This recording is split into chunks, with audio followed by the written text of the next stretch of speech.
කතා කරන්නේ 2020 A-level ප්‍රශ්න පත්‍රය MCQ paper එක. හරිද? එතකොට මේකේ පළවෙනි ප්‍රශ්නේ බලන්න. පළවෙනි ප්‍රශ්نين අහන්නේ පෘථිවිය මත මුලින්ම ඇති වූ ජීවීන් ලෙස සැලකෙන්නේ කවුද කියලා අහන්නේ. එතකොට මුලින්ම ඇති වෙච්ච ජීවීන් විෂමපෝෂී, නිර්වායුක සහ ප්‍රාග්නෑෂ්ටික ජීවීන්. ඒ කියන්නේ හතරෙනි උත්තරේ තමයි එන්න ඕනේ. එතකොට මුලින්ම ඇති වෙන ජීවීන් සරල ජීවීන් නිසා එයාලා අනිවාර්යයෙන්ම සුනෑෂ්ටික වෙන්න බෑ. මොකද ප්‍රාග්නෑෂ්ටිකයි සම්බය වෙලා ප්‍රාග්නෑෂ්ටිකයන්ගෙන් තමයි සුනෑෂ්ටිකය සම්බය වෙන්නේ. එතකොට මුලින්ම ඇති වෙන ජීවීන් අනිවාර්යයෙන්ම ප්‍රාග්නෑෂ්ටිකයි. ඒ වගේම තමයි මේ මුලින්ම ජීවීන් ඇති වෙනකොට වායු ගෝලයේ O2 තිබුණේ නැහැ. අණුක ඔක්සිජන් තිබුණේ නැහැ. හරිද? ඒ නිසා මේ අය ස්වායු ජීවීන් වෙන්න බෑ. ඒ නිසා මේ අය අනිවාර්යයෙන්ම නිර්වායුක ජීවීන් වෙන්නත් ඕනේ. ඊගාට විෂමපෝෂී වෙන්නත් ඕනේ. මොකද මුල්ම ජීවීන් ඇති වෙන්නේ වසර බිලියන 3.5කට කලින්. එතකොට ප්‍රභාසංශ්ලේෂක ජීවීන් ඇති වෙන්නේ වසර බිලියන 2.7කට කලින්. එතකොට ඒ කියන්නේ මුල්ම ජීවීන් ඇති වෙලා ඊට පස්සේ තමයි ප්‍රභාසංශ්ලේෂක අය ඇති වෙන්නේ. එහෙනම් මේ අය අනිවාර්යයෙන්ම විෂමපෝෂී, නිර්වායුක සහ ප්‍රාග්නෑෂ්ටික ජීවීන්. හරිද? එතකොට ඒ කියන්නේ පළවෙනි ප්‍රශ්නෙට එන්නේ හතරවෙනි උත්තරේ. හරි ඊගාට දෙවෙනි ප්‍රශ්නේ අහන්නේ ප්‍රෝටීන ගැන අහන්නේ. ප්‍රෝටීන පළවෙනි එකකින් කියන්නේ ඩයිසල්ෆයිඩ් බන්ධන නිසා ද්විතීයික ව්‍යුහය ඇති කරගනි. එතකොට ඒක වැරදි. ඔයාලට තේරෙන්න ඕනේ දැන් ප්‍රෝටීන වල ව්‍යුහ මට්ටම් 4 ගත්තාම ප්‍රාථමික ව්‍යුහය හදන්න දායක වෙන්නේ පෙප්ටයිඩ් බන්ධන. ඇමයිනෝ අම්ල අතර ඇති වෙන පෙප්ටයිඩ් බන්ධන මගින් තමයි ප්‍රාථමික ව්‍යුහය ගොඩනගන්නේ. ඊගා ද්විතීයික ව්‍යුහයට ගියාම ද්විතීයික ව්‍යුහය හදන්නේ එක් ඇමයිනෝ අම්ලයක COOH කාණ්ඩයේ. ඒ කියන්නේ මේ ඔයාලට ඇමයිනෝ අම්ල ව්‍යුහය මතකයිනේ. දැන් මේ විදිහට ඇමයිනෝ අම්ලය ගත්තාම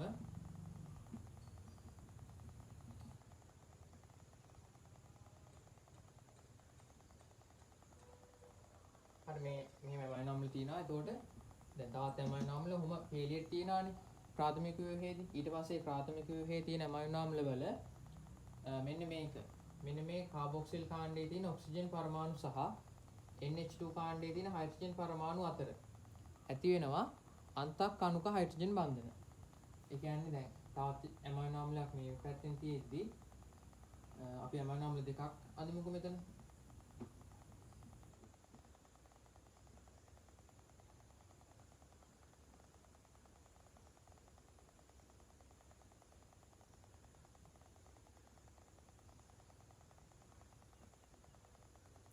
ඔය දෙක තියෙනවා. එතකොට මේ තියෙන මොකද්ද? මෙන්න මෙතන තියෙන බන්ධනය තමයි අපි කියන්නේ පෙප්ටයිඩ් බන්ධනය කියලා කියන්නේ මෙන්න මේකනේ. මේ ඇමයිනෝ අම්ල දෙක එකිනෙකින් සම්බන්ධ කරලා ඉන්නේ මෙන්න මේ තියෙන පෙප්ටයිඩ් බන්ධනය. හරිද? ඒ පෙප්ටයිඩ් බන්ධන මගින් හැදෙන්නේ ප්‍රාථමික ව්‍යුහය. ඊගාට ද්විතීයික ව්‍යුහය හදනකොට මොකද වෙන්නේ? මේ ප්‍රාථමික ව්‍යුහයේ තියෙන ඇමයිනෝ අම්ල වල හරිද? අපි හිතමු මෙන්න මේ ඇමයිනෝ අම්ලයේ මේ COOH කාණ්ඩයේ තියෙන ඔක්සිජන් පරමාණු සහ මේ ඇමයිනෝ අම්ලයේ NH2 මේ ඇමයිනෝ අම්ලයේ දැන් NH2 කාණ්ඩයේ තියෙන ඒ කියන්නේ ඇමයින් කාණ්ඩයේ තියෙන හයිඩ්‍රජන් පරමාණු අතර අපි හිතමු මෙන්න මේ දෙන්න අතර කියලා ඇති වෙනවා හයිඩ්‍රජන් බන්ධන. පැහැදිලිද? එන්නේ කාණ්ඩ අතර ඇති වෙන හයිඩ්‍රජන් බන්ධන මගින් තමයි ද්විතීයික ව්‍යුහය පවත්වාගෙන යන්නේ. හරිද? එතකොට මේ එකම අණුවක් ඇතුළේනේ මේ හයිඩ්‍රජන් බන්ධන ඇති වෙන්නේ. ඒ නිසා මේ හයිඩ්‍රජන් බන්ධන වලට කියනවා අපි අන්තක් අණුක හයිඩ්‍රජන් බන්ධන කියලා. හරිද? අන්තක් අණුක. හරිද? මේක අන්තර් අණුක නෙමෙයි. පැහැදිලිද? මෙතන අන්තර් නෙමෙයි. අන්තර් කිව්වොත් ඇරදී අන්තක් අණුක. අන්තක් අණුක කියලා කියන්නේ එකම අණුව ඇතුලේ. මේ එකම පොලිපෙප්ටයිඩ් දාමයක් තියෙන. ඒ කියන්නේ එකම අණුවක් තියෙන්නේ. ඒ අණුව ඇතුළෙම ඇතින හයිඩ්‍රජන් බන්ධන නිසා ඒවට අපි කියනවා අන්තක් අණුක හයිඩ්‍රජන් බන්ධන කියලා. හරිද? ඒ මගින් තමයි ද්විතීයික ව්‍යුහය පවත්වාගෙන යන්නේ.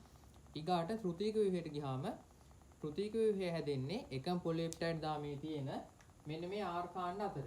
අපි හිතමු මේ ඇමයිනෝ අම්ලයේ තියෙන මේ R කාණ්ඩයයි මේ ඇමයිනෝ අම්ලයේ තියෙන මෙන්න මේ R කාණ්ඩය අතර ඇති වෙනවා බන්ධන.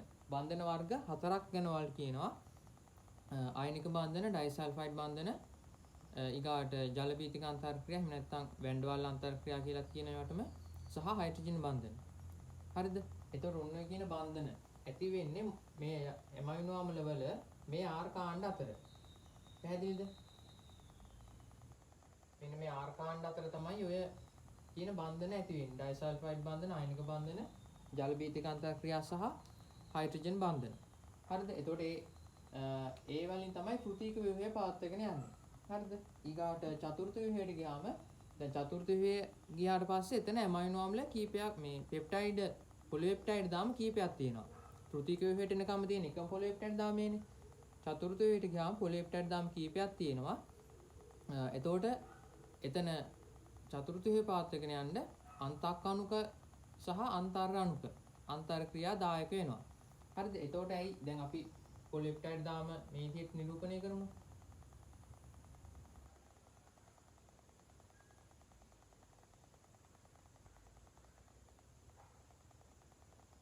හරි හිතන්න මෙතන තියෙන පොලිපෙප්ටයිඩ් දාම හතරකින් සෑදුණු ප්‍රෝටීනයක්. يعني චතුර්ථ ව්‍යුහයේ තියෙන ප්‍රෝටීනයක්. පොලිපෙප්ටයිඩ් දාම හතරක් තියෙනවා. කියන්නේ උපේක්ෂක හතරක් තියෙනවා. පැහැදිලිද? එතකොට මෙන්න මෙතන මේක පොලිපෙප්ටයිඩ් දාමයකුයි තවත් පොලිපෙප්ටයිඩ් දාමයකුයි අතර ඇති වෙන අන්තර්ක්‍රියාවල තමයි අපි කියන්නේ අන්තර් අණුක අන්තර්ක්‍රියා කියලා. මොකද එතන අණු දෙකක්නේ. අණු දෙකක් අතර ඇති වෙනවා නම් ඒවට කියන්නේ අන්තර් අණුක කියලා. හරිද? මෙන්න මේ අන්තර් අණු කියන එක. අන්තර් ජාතික කියන්නේ ජාතීන් දෙකක් අතර නිසා කියන එකනේ. ඒකට අන්තක් අණු කියලා කියන්නේ අණු දෙකක් අතර කියන තේරුම. පැහැදිලිද? එහෙනම් චතුර්ථ ව්‍යුහයේදී තමයි අන්තර් අණුක අන්තර්ක්‍රියා සහ අන්තක් අණුක අන්තර්ක්‍රියා දායක වෙන්නේ. ඒ ව්‍යුහය පවත්වාගෙන යන්න. පැහැදිලිද? හරි. එතකොට හරි මේ ප්‍රශ්න කිව්වේ ඩයිසල්ෆයිඩ් බන්ධන නිසා ද්විතීයික ව්‍යුහය ඇති කරගනී කියලානේ. එතකොට ඒක වැරදි කියලා ඔයාලට තේරෙන්න ඕනේ. ද්විතීයික ව්‍යුහය හදද්දී ඩයිසල්ෆයිඩ් බන්ධන එන්නේ නැහැ. අන්තක් අණුක හයිඩ්‍රජන් බන්ධන වලින් තමයි ද්විතීයික ව්‍යුහය පවත්වාගෙන යන්නේ. ඊගා දෙවෙනි ප්‍රකාශය කියන්නේ ඒකේ විවිධ ඇමයිනෝ ආම්ල 26කින් සමන්විත වේ. ඒකත් වැරදි. ඇමයිනෝ ආම්ල 20ක් තමයි ප්‍රෝටීන් හදන්න දායක වෙන්නේ. ඊගාවට carbon hydrogen oxygen nitrogen sulphur සහ ෆොස්ෆරස් වලින් සමන්විත වේ. ඒක ෆොස්ෆරස් නැහැ අනිත් ටික තියෙනවා. හරිද? ඊගාට හතරවෙනි එක ශාලක නිසා දුස්සාභාවීකරණය නොවේ. ඒකත් වැරදි. අම්ල සහ භාෂ්ම මගින් මේක දුස්සාභාවීකරණය වෙනවා. එතකොට හතරවෙනි ප්‍රකාශය වැරදි. ද්‍රව්‍ය පරිවහණයට දායක වේ කියන එක හරි. උදාහරණ දෙනවා නම් හිමොග්ලොබින් ගත්ත හැකි ශ්වසන වායු පරිවහණය කරනවා. ඒ වගේ තමයි මස්තු ඇල්බියුමින් මගින් මේ දමල පරිවහණය කරන්න දායක වෙනවා. හරිද? එතකොට දෙවෙනි එකේදී මේක නිවැරදි එකක් වෙන්නේ ප්‍රෝටීන් සම්බන්ධයෙන් නිවැරදි එකක් විදිහට එන්නේ පස්වෙනි උත්තරේ. හරිද?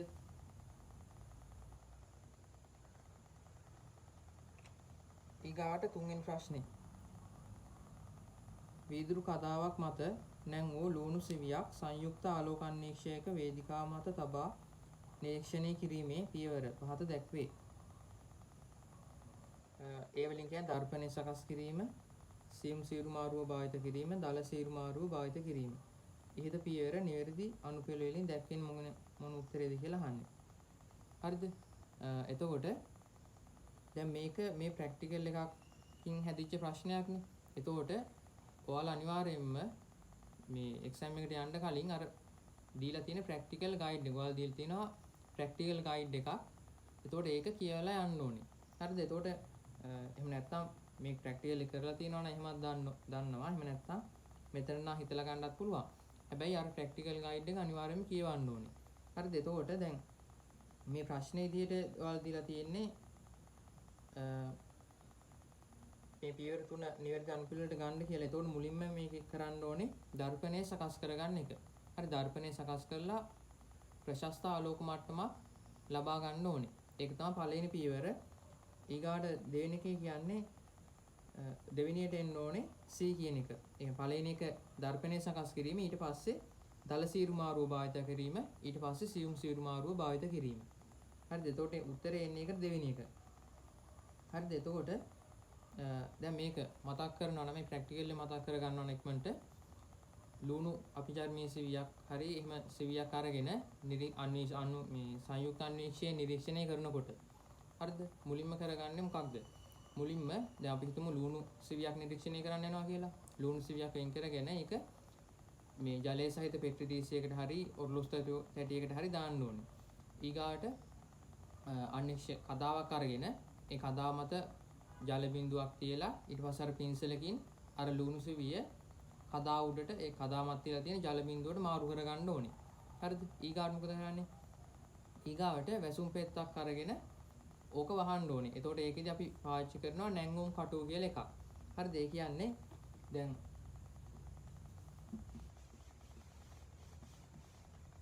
මේ විදිහට කතාව තියෙනවා නම් හරිද? දැන් කතාව උඩ වතුර බිඳුවක් තියලා තියන්නේ. මේ වතුර බිඳුන් තමයි අර සිවි කොටස තියන්නේ. හරිද? ඊට පස්සේ අපි මේක දැන් වැසුම් පෙත්තකින් වහන්න ඕනනේ.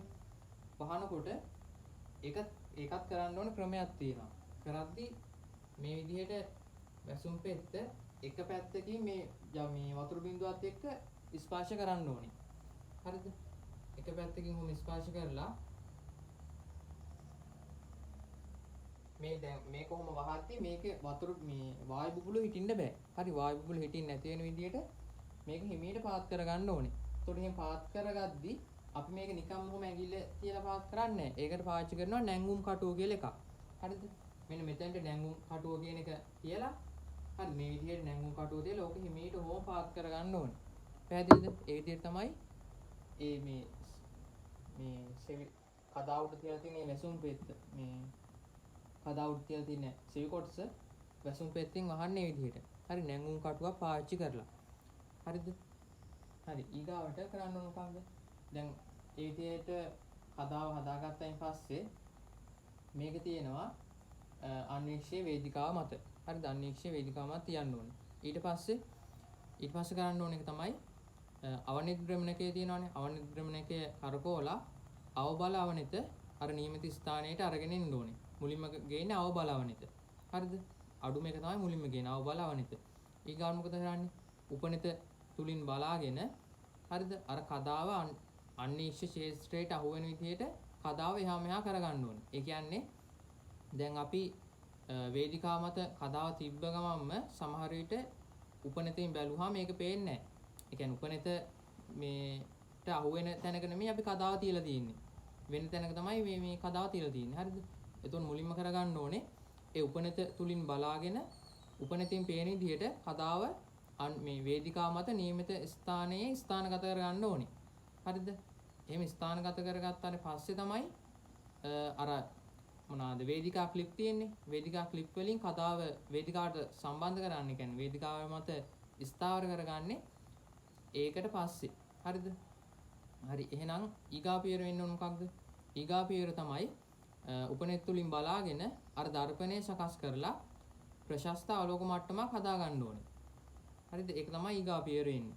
එහෙන් ප්‍රශස්ත ආලෝක මට්ටමක් හදාගත්තාට පස්සේ පුළුවන් දල සීරු මාරුව පාවිච්චි කරලා මේක සීරු මාරු කරගන්න. ඊට පස්සේ දල සීරු මාරුවෙන් පස්සේ සීම් සීරු මාරුව පාවිච්චි කරලා මේක සීරු මාරු කරගන්න පුළුවන්. පැහැදිලිද? ඔන්න ඔය කියන පියවර විදිහට තමයි ඒ ප්‍රැක්ටිකල් එක වෙන්නේ. එතකොට ඔය කියන සම්පූර්ණ විස්තරයම තියෙනවා අර ප්‍රැක්ටිකල් ගයිඩ් එකේ සහ අනිකුත් ප්‍රැක්ටිකල් වලත් වැදගත් කරුණු තියෙනවා. ඒ නිසා අනිවාර්යයෙන්ම ඒ ප්‍රැක්ටිකල් ගයිඩ් එක කියවන්න ඕනේ. පැහැදිලිද? එතකොට මේ තුන්වෙනි ප්‍රශ්නෙට උත්තරේ වෙන්නේ එතකොට ACB කියන එක දෙවෙනි උත්තරේ තමයි ඉන්නේ තුන්වෙනි එකට.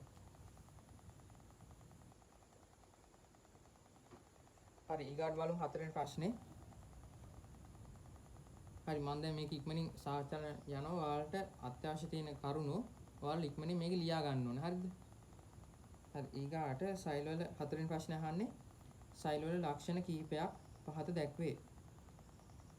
ප්ලාස්ම පටලයේ තිබීම, 70 වයස් රයිබෝසෝම තිබීම, අනුන්න විභාජනයේ සිදුවීම, සයිටෝසෝලය තුල අවලම්බනය වූ උපසෛලීය සංඝටක තිබීම.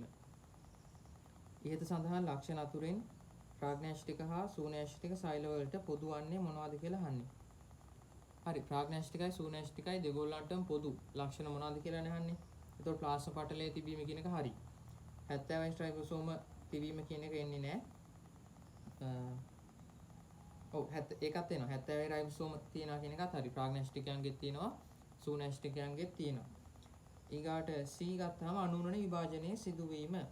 එතකොට ඒක එන්නේ නැහැ. දැන් සූනැස්ටික ජීවීන්ගේ අනුන්න විභාජනය සහ උන්නන විභාජනය සිද්ධ වෙන්න පුළුවන් ජීවන චක්‍රයේදී. නමුත් ප්‍රාග්නැස්ටික ජීවීන් ගත්තොත් එහෙම යාළගේ අනුන්නන විභාජනයක්වත් උන්නන විභාජනයක්වත් නැහැ. හරි හොඳට මතක තියාගන්න අනුන්නනයක්වත් නැහැ උන්නනයක්වත් නැහැ ප්‍රාග්නැස්ටික ජීවීන්ගේ. හරිද? එහෙනම් C කියන එක පොදු ලක්ෂණයක් නෙමෙයි. ඊගාට D වලට ගියාම සයිටෝසෝලේ තුල අවලම්බනයේ උපසෛලීය සංඝටක තිබීම. එතකොට D හරි. උත්තරේ එන්නේ එතකොට A B D කියන පස්වෙනි උත්තරේ තමයි එන්නේ. හරිද? එතකොට ඔයාලට වෙනම කියලාම තියෙනවා සීලුම ජීවීන්ට පොදු ලක්ෂණ කියලා ඔයාලට වෙනම ලක්ෂණ හතරක් කියලා තියෙනවා. එතන මොනවාද ලක්ෂණ හතර තියෙන්නේ? ප්ලාස්ම පටලයකින් ආවරණය වෙලා තියෙනවා. ඊගාට සෛලය තුල අර්ධතරලමය ජලීමය ද්‍රව්‍යයක් වෙන සයිටෝසෝලේ තියෙනවා. ඒ සයිටෝසෝලේ තුල උපසෛලී සංඝටක අවලම්බනය වෙලා තියෙනවා. ඒ වගේම තමයි ට්‍රේනික් ද්‍රව්‍ය ලෙස DNA පවතිනවා. තව රයිබෝසෝම තියෙනවා. හරිද? ඔන්න ඔය කියන ලක්ෂණ හතර සීලුම ජීවීන්ට පොදු ලක්ෂණ විදිහට අපි ගන්නවා. හරිද? එතකොට මේ හතරත් ඔයාලා මතක තියාගන්න ඕනේ. ඒක MCQ වලත් අහනවා සහ ස්ට්‍රක්චර් ප්‍රශ්න වලදීත් ඔයාලා ලියන්න කියලාම කියනවා. හරි. එතකොට මේ හතරෙනි ප්‍රශ්නේ උත්තරේ එන්නේ ABD කියන එක. ඒ කියන්නේ පස්වෙනි උත්තරේ.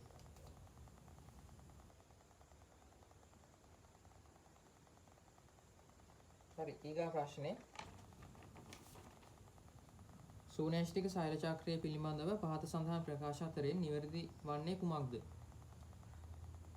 පළවෙනි එක කියන්නේ අවතරණයේ සිදුවන්නේ ඌනනේ එකෙහි යෝග කලාවේදීය. එතකොට ඒක වැරදි. ඔයාලා දන්නවා මතක ඇති අවතරණයේ සිදු වෙන්නේ ඌනනය එකේ ප්‍රාක් කලාවදී. ප්‍රාක් කලාව එකේදී තමයි අවතරණය සිදු වෙන්නේ.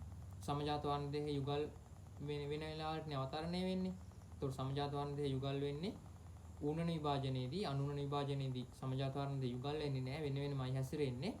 එතකොට සමජාත වර්ණ දෙක යුගල් වෙලා ඒ වගේ සහෝදර නොවන වර්ණ දේහාංශ කොටස් කැඩිලා හුවමාරු වෙන එක තමයි අපි කියන්නේ අවතරණය කියලා. ඒකත් හොඳට මතක තියාගන්න. සමජාත වර්ණ දේහ වල තියෙන සහෝදර වර්ණ දේහාංශ නොවන කොටස් තමයි හුවමාරු වෙන්න ඕනේ. සහෝදර වර්ණ දේහාංශ කොටස් හුවමාරු වෙලා හරියන්නේ නැහැ. ඒකට අපි කියන්නේ අවතරණය කියලා. හරිද? එතකොට ඒක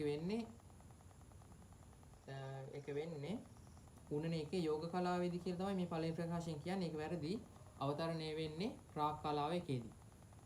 හරි. ඊගාවට ක්‍රොමැටින් තැනෙනුයේ ජීවන් කලාවේදීය. එතකොට ඒක වැරදි. ක්‍රොමැටින් හැදෙන්නේ S කලාවේදී. අන්තර් කලාවට අයත් S කලාවේදී තමයි ක්‍රොමැටින් හැදෙන්නේ. එතකොට DNA ප්‍රතිවර්ධ වීමත්, හිස්ටෝන් ප්‍රෝටීන් සංශ්ලේෂණය වීමත්, ක්‍රොමැටින් හැදෙන එකත් ඒ තුනම වෙන්නේ S කලාවේදී.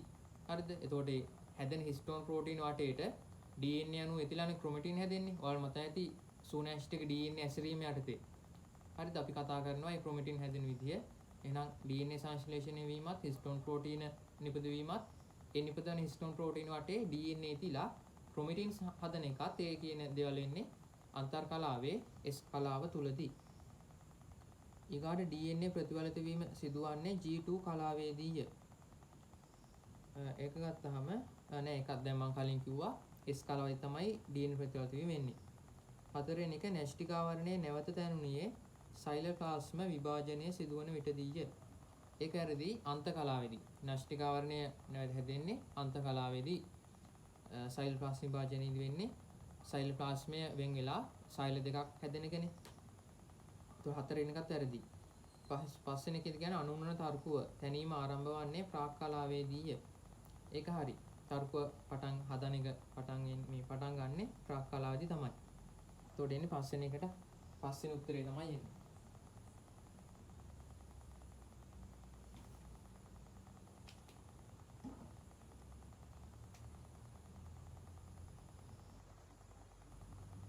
හරි. ඊගා ප්‍රශ්නේ ATP ගැන අහන්නේ. පෙන්ටෝස් සීනි ඇඩිනීන් සහ ෆොස්ෆේට් කාණ්ඩ වලින් සමන්විත නියුක්ලියෝසයිඩයකි. එතකොට ඒක නියුක්ලියෝසයිඩයක් කියන එක නිසා එතන වැරදි. මේක පෙන්ටෝස් සීනි තියෙනවා, රයිබෝස් තමයි තියෙන්නේ. ඇඩිනීන් භාෂ්මයේ තියෙනවා, ෆොස්ෆේට් කාණ්ඩ තුනක් තියෙනවා. සමන්විත නියුක්ලියෝසයිඩයක් කියන එක වැරදි. නියුක්ලියෝසයිඩයක් කියලා කියන්නේ අපි නියුක්ලියෝටයිඩ් එකකින් ෆොස්ෆේට් කාණ්ඩ සහිත කොටස අයින් කරාම ඉතුරු වෙන ටිකට. ඒතකොට මේක නියුක්ලියෝටයිඩයක්, නියුක්ලියෝසයිඩයක් නෙමෙයි. සූර්ය ශක්තිය භාවිත කර ඔක්සිකාරක ෆොස්ෆරයිලීකරණය මගින් නිපදවිය හැකිය. ඒක වැරදි. සූර්ය ශක්තිය භාවිත කරලා ATP හදනවා නම් ඒකට අපි කියන්නේ ප්‍රභා ෆොස්ෆරයිලීකරණය කියලා. හරිද? එතකොට අර NADH, FADH2 වගේ රසායනික අණු ඔක්සිකරණය වීමේදී නිදහස් වන ශක්තිය යොදාගෙන ATP හදනවට තමයි කියන්නේ ඔක්සිකාරක ෆොස්ෆොරයිලීකරණය කියලා. හරිද? එතකොට දෙයින් ප්‍රකාශයත් ඇරදී. එතකොට උපස්තර ෆොස්ෆොරයිලීකරණය කියලා එකකුත් තියෙනවා නේද? එතකොට උපස්තර ෆොස්ෆොරයිලීකරණය කියලා කියන්නේ උපස්තරයක් මිදෙහෙලීමේදී නිදහස් වෙන ශක්තිය භාවිතා කරලා ATP හදන එකට. හරි. එතකොට ඒ සයිලේෂනයේදී අපිට හම්බෙන සයිලේෂනය ගැන කතා කරනකොට අපිට හම්බෙනවා උපස්තර ෆොස්ෆොරයිලීකරණය සහ ඔක්සිකාරක ෆොස්ෆොරයිලීකරණය. ප්‍රභා සංශ්ලේෂණයේදී හම්බෙනවා ප්‍රභා ෆොස්ෆොරයිලීකරණය. එතකොට මේ වෙන තැන් මොනවාද කියලා ඔයාලා ටක් ටක් ගාලා මතක් වෙන්න ඕනේ මේ වෙද්දි. හරි. ඊගාවට 30.5 මවුලයට කිලෝජූල් ශක්ති ප්‍රමාණයක් නිදහස් කරමින් ADP බවට ජල විච්ඡේදනය වේ. එතකොට මේ ප්‍රකාශය හරි. ඕකෙදි අධිශක්ති ෆොස්ෆේට් බන්ධන දෙකක් තියෙනවා. කියන්නේ අපි ATP වල විභාගයන්දොත් එහෙම මෙතෙන් තියෙන රයිබෝසීනි කාණ්ඩය, මෙතෙන් තියෙන ඇඩෙනින් භස්මය, ඊට පස්සේ ෆොස්ෆේට් බන්ධන තුනක් නේ තියෙන්නේ. ෆොස්ෆේට් කාණ්ඩ තුනක් තියෙනවා. අධිශක්ති ෆොස්ෆේට් බන්ධන දෙකයි තියෙන්නේ. මේ එක අධිශක්ති ෆොස්ෆේට් බන්ධනය, මේ අනිත් අධිශක්ති ෆොස්ෆේට් බන්ධනය. හරිද? එතකොට මේක අධිශක්ති ෆොස්ෆේට් බන්ධනයක් මිද වැටෙනකොට මවුලයට කිලෝජූල් 30.5ක ශක්තිය නිදහස් වෙනවා. ඒතර ගොඩක් දුරට වෙන්නේ මෙන්න මේ කෙළවරේ තියෙන බන්ධනයේ මිද වැටෙන එක. හරිද? එතකොට තුනක් තියෙද්දි අපි කියනවා ඇඩිනොසින් ට්‍රයිෆොස්ෆේට් කියලා. දැන් ෆොස්ෆේට් කන් දෙකක් තියෙද්දි කියනවා ඇඩිනොසින් ඩයිෆොස්ෆේට් කියලා. ADP කියලා. හරිද? එතකොට මේ තුන්වෙනි ප්‍රකාශය හරි. හතරවෙනි එක කියන්නේ උපස්තර මට්ටමේ ෆොස්ෆොරයිලීකරණය හරහා පයුරුවේට් ඔක්සිකරණයේදී නිපද වේ. ඒකෙදි පයුරුවේට් ඔක්සිකරණය කියන පියවරේදී ATP නිපදවීමක් සිද්ධ වෙන්නේ නැහැ. ග්ලයිකොලිසිසේදී ATP හදනවා, උපස්තර ෆොස්ෆොරයිලීකරණයෙන් හදන්නේ. ඊගාට එතන ග්ලයිකොලිසිසෙන් හැදෙන්නේ පයුරුවේට් දෙක අණු දෙකක් හැදෙන්නේ. ඒ ග්ලූකෝස් අණුවක් ගත්තොත් ග්ලයිකොලිසිසෙන් හැදෙන්නේ පයුරුවේට් අණු දෙකක්. එතකොට මේ පයුරුවේට් අණු දෙක ඊගාට ඔක්සිකරණයෙන් ලක් වෙනවා. පයුරුවේට් ඔක්සිකරණයේදී ATP නිපදවීමක් සිද්ධ වෙන්නේ නැහැ. හරිද? පයුරුවේට් ඔක්සිකරණයේදී ATP හදන්නේ නැහැ. එහෙනම් මේ ප්‍රකාශය එතකොට කොහොමත් වැරදි. ඊගාට ඩියොක්සිරයිබෝස් දරයි කියලා කියන්නේ ඒකත් වැරදි. තියෙන්නේ රයිබෝස් සීනි. එතකොට 6 වෙනි උත්තරයට එන්නේ නෑ 6 වෙනි ප්‍රශ්නෙට එන්නේ 3 වෙනි උත්තරේ. හරි 7 වෙනි එක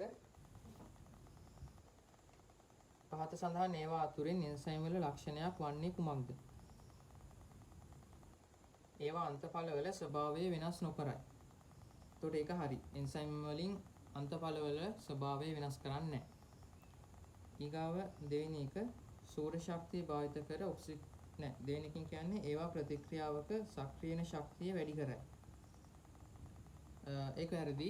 එන්සයිම් වලින් කරන ප්‍රතික්‍රියාවක් සක්‍රියන ශක්තිය අඩු කරන එක. හරිද? එන්සයිම් එකකින් කරන ප්‍රතික්‍රියාවක් උත්ප්‍රේරණයනේ. එතකොට ප්‍රතික්‍රියාව උත්ප්‍රේරණය කරන්නේ කොහොමද? ඒ ප්‍රතික්‍රියාවේ සක්‍රියන ශක්තිය අඩු කිරීම මගින් තමයි ප්‍රතික්‍රියා සක්‍රියන ශක්තිය අඩු කිරීම මගින් ප්‍රතික්‍රියාවේ ශීඝ්‍රතාවය වැඩි කරනවා. ඒක තමයි අපි කියන්නේ ඒ විදිහට තමයි එන්සයිම් එකක් මගින් මේ ප්‍රතික්‍රියාවක් උත්ප්‍රේරණය කරන්නේ. ඒවා උපස්තර වලට විශිෂ්ට නොවේ. ඒක වැරදි. උපස්තර විශිෂ්ටයි. ප්‍රතික්‍රියාවේදී එන්සයිම් සුළු ප්‍රමාණයක් වැය වේ කියනවා. ඒකත් වැරදි. එන්සයිම් වැය වෙන්නේ නැහැ. එන්සයිම් අණුවක ඕනෑම කොටසකට ප්‍රතික්‍රියාවක් උත්ප්‍රේරණය කළ හැකිය. ඒකත් වැරදි. උපස්තරය ඇවිල්ලා සම්බන්ධ වෙන එන්සයිමේ තියෙන සක්‍රීය ස්ථානයට. එතකොට ඕනෑම කොටසක් මගින් ඒක උත්ප්‍රේරණය කරන්න බෑ. සක්‍රීය ස්ථානය මගින් තමයි ඒක වෙන්නේ. හරිද? එතකොට එන්සයිම ලක්ෂණයක් වෙන්නේ මේකේ. يعني නිවැරදි උත්තරේ වෙන්නේ 7 වෙනි ප්‍රශ්නෙට පළවෙනි එක.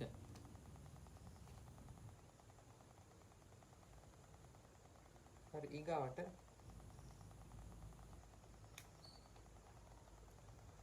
හරි 8 වෙනි එක. ජෛව රසායනික පරිණාමය පිළිබඳ ප්‍රකාශ කිහිපයක් පහත දී ඇත. P වලින් කියන්නේ ඇමයිනෝ අම්ල සහ නයිට්‍රජනීය භාෂ්ම වැනි කුඩා කාබනික අණු ප්‍රථමයෙන්ම ආදි සාගරවල ඇතිවිය. හරි. ඊතොර මේ ප්‍රශ්න අහන්නේ හිත සඳහන් ප්‍රකාශ අතරින් නිවැරදි වන්නේ කුමක්ද කුමන ඒවාද? හරි. එතකොට P කියන ප්‍රකාශය හරිද? ඇමයිනෝ අම්ල සහ නයිට්‍රජනීය භාෂ්ම නයිට්‍රජන් බාෂ්පය වැනි කුඩා කාබනික අණු ප්‍රථමයෙන්ම ආදි සාගරවල ඇති විය. ඒක හරියද? මේවා ඇති උනේ ආදි සාගරවලද? නෑ, ඒක ඒ ප්‍රකාශය වැරදි මේකෙදි. හරිද? එතකොට මුලින්ම ඕකෙදි වෙන්නේ අර අකාබනික අණු වලින් කාබනික අණු වල අජෛව සංශ්ලේෂණයක් වෙනවා. හරිද? අකාබනික අණු වලින් කාබනික අණු වල අජෛව සංශ්ලේෂණයක් වෙනවා. එතකොට ඔය හැදෙන්නේ ඒ කුඩා කාබනික අණු මේ බහු අවයවීකරණය වෙලා කාබනික මහා අණු හැදෙනවා. ඒ කාබනික මහා අණු මේ මොනවාද ලිපිඩමය පටලයක් තුල ඇසිරීම වලින් තමයි ප්‍රාක්සයිලය හැදෙන්නේ. හරි, මේ විදිහේ ප්‍රාක්සයිලය හැදෙනවා. ඊට පස්සේ නියුක්ලික් අම්ල වලට සම්ප්‍රතිවල් වීමේ හැකියාව ලැබීම නිසා ඒ ප්‍රාක්සයිලයට ප්‍රේණිගත වීමේ හැකියාව ලැබෙනවා. ওই විදිහට තමයි පළමු ජීවී සෛලය බිහි වෙන්නේ ජෛව රසායනික පරිණාමවාදයට අනුව. හරිද? එතකොට ඔය කියන ක්‍රියාවලියේදී ඇමයිනෝ අම්ල සහ නයිට්‍රජන් බාෂ්ප වගේ කුඩා කාබනික අණු මුලින්ම ඇති වෙන්නේ වායු ගෝලයේදී. මොකද අකාබනික අණු වලින් මේ කුඩා කාබනික අණු සංශ්ලේෂණය වෙන්නේ වායු ගෝලයේ තුලදී. හරිද?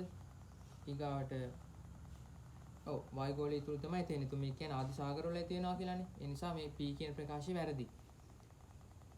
ඊගාට Q කුඩා කාබනික අණු කාබනික මහා අණු තැනීම සඳහා බහු අවයවීකරණය විය. ඒක හරි. R වලින් කියන්නේ ප්‍රාක්සයිල තුල පටල වලින් වට වූ නැෂ්ටික අම්ල තිබුණි. එතකොට ඔය කියන ප්‍රකාශය වැරදි. දැන් මේකෙදි අර මම කලින් කිව්වා වගේ ඔය දැන් කුඩා කාබනික අණු හැදෙනවා. ඒ කුඩා කාබනික අණු බහු අවයවීකරණය වෙලා කාබනික මහා අණු හැදෙනවානේ. ඒ හැදෙන කාබනික මහා අණු ඊගාවට පටල ඒ කියන්නේ ලිපිඩමය පටලයක් තුල ඇසිඩ්ලා තමයි ප්‍රාක්සයිලය හැදෙන්නේ. හරිද? එතකොට අපි ප්‍රාක්සයිලය ගත්තාම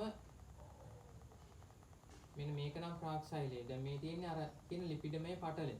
හරිද? එතකොට ඒ හැදෙන කාබනික මහා අණු මෙන්න මේ ලිපිඩමය පටලය තුල ඇසිඩ්ලා තමයි ප්‍රාක්සයිලය හැදෙන්නේ. එතකොට ওই කාබනික මහා අණු අතර නැෂ්ටික අම්ලක් තියෙනවානේ. හරිද? නැෂ්ටික අම්ලක් තිබ්බා. එතකොට ඔය නැෂ්ටික අම්ල අපි හිතුව මේ විදිහට මෙන්න මේ අඳින්නේ මම නැෂ්ටික අම්ලයක් කියලා. හරිද? නැෂ්ටික අම්ල විදිහට තිබුණේ ඇත්තටම RNA. එතකොට මෙන්න මේ RNA පටල වලින් RNA වෙලා නැහැ කියලානේ මේ ප්‍රකාශ කියන්නේ. ප්‍රාක්සයිලය තුල පටල වලින් වට වූ නැෂ්ටික අම්ල තිබුණි. හරි? නැෂ්ටික අම්ල තිබුණා කියලායි කියන්නේ. එතකොට මේකෙන් මේ අදහස් කරන්නේ මෙන්න මේ පිටතින් තියෙන පටලය ගැන නෙමෙයි. මෙන්න මේ නැෂ්ටික අම්ල වට කරගෙන මෙන්න මේ වගේ පටලයක් තිබුණයි කියන එකයි ඔයකින් අදහස් කරන්නේ. ඒ කියන්නේ සූනැෂ්ටික සෛලවලදී DNA තියෙන්නේ නැෂ්ටි ඇතුළේනේ. ඒ කියන්නේ නැෂ්ටි ඇතුළේ තියෙන DNA ගත්තොත් ඒක ඒ DNA නැෂ්ටි පටලයකින් ආවරණය වෙලායි තියෙන්නේ. හරිද? සූනැෂ්ටිකයන්ගේ ප්‍රේණික ද්‍රව්‍ය නැෂ්ටි පටලයකින් ආවරණය වෙලායි තියෙන්නේ. හරිද? නමුත් ප්‍රාග්නැෂ්ටිකයන්ගේ ප්‍රේණික ද්‍රව්‍ය එහෙම නැෂ්ටි පටලයකින් ආවරණය වෙලා තියෙන්නේ. එහෙම නෙමෙයි. දැන් බැක්ටීරියාගේ DNA අණුවක් ගත්තොත් ඒක තියෙන්නේ නියුක්ලියෝයිඩය කියන ප්‍රදේශයේ. ඒක වෙනම නැෂ්ටි පටලයකින් ආවරණය වෙලා නැහැ. හරිද? එතකොට මේකෙන් මේ කියන්නේ ඒ වගේ එකක් ගැන තමයි මේ කියන්නේ.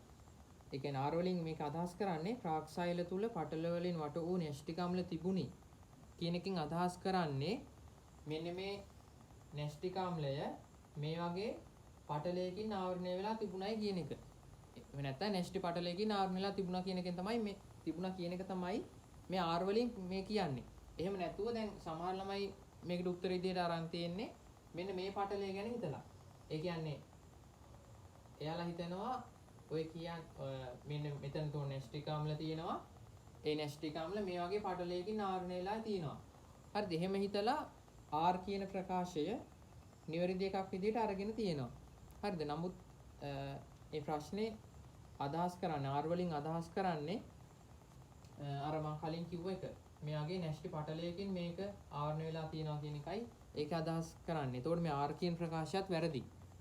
පැහැදිලිද? එතකොට මේකේ නිවැරදි වෙන්නේ Q කියන එක විතරයි. 8ට එන්නේ දෙවෙනි උත්තරේ.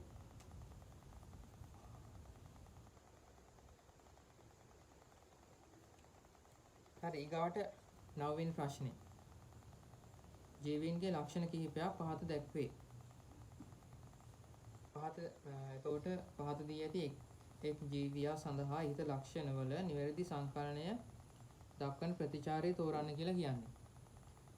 පළවෙනි එක නොස්ටොක්. හරිද? නොස්ටොක් කියන්නේ මුලින්ම කවුද නොස්ටොක් කියන්නේ? සායන බැක්ටීරියාවෙක්. කියන්නේ බැක්ටීරියා අධිරාජධානියට අයත් ජීවියෙක්.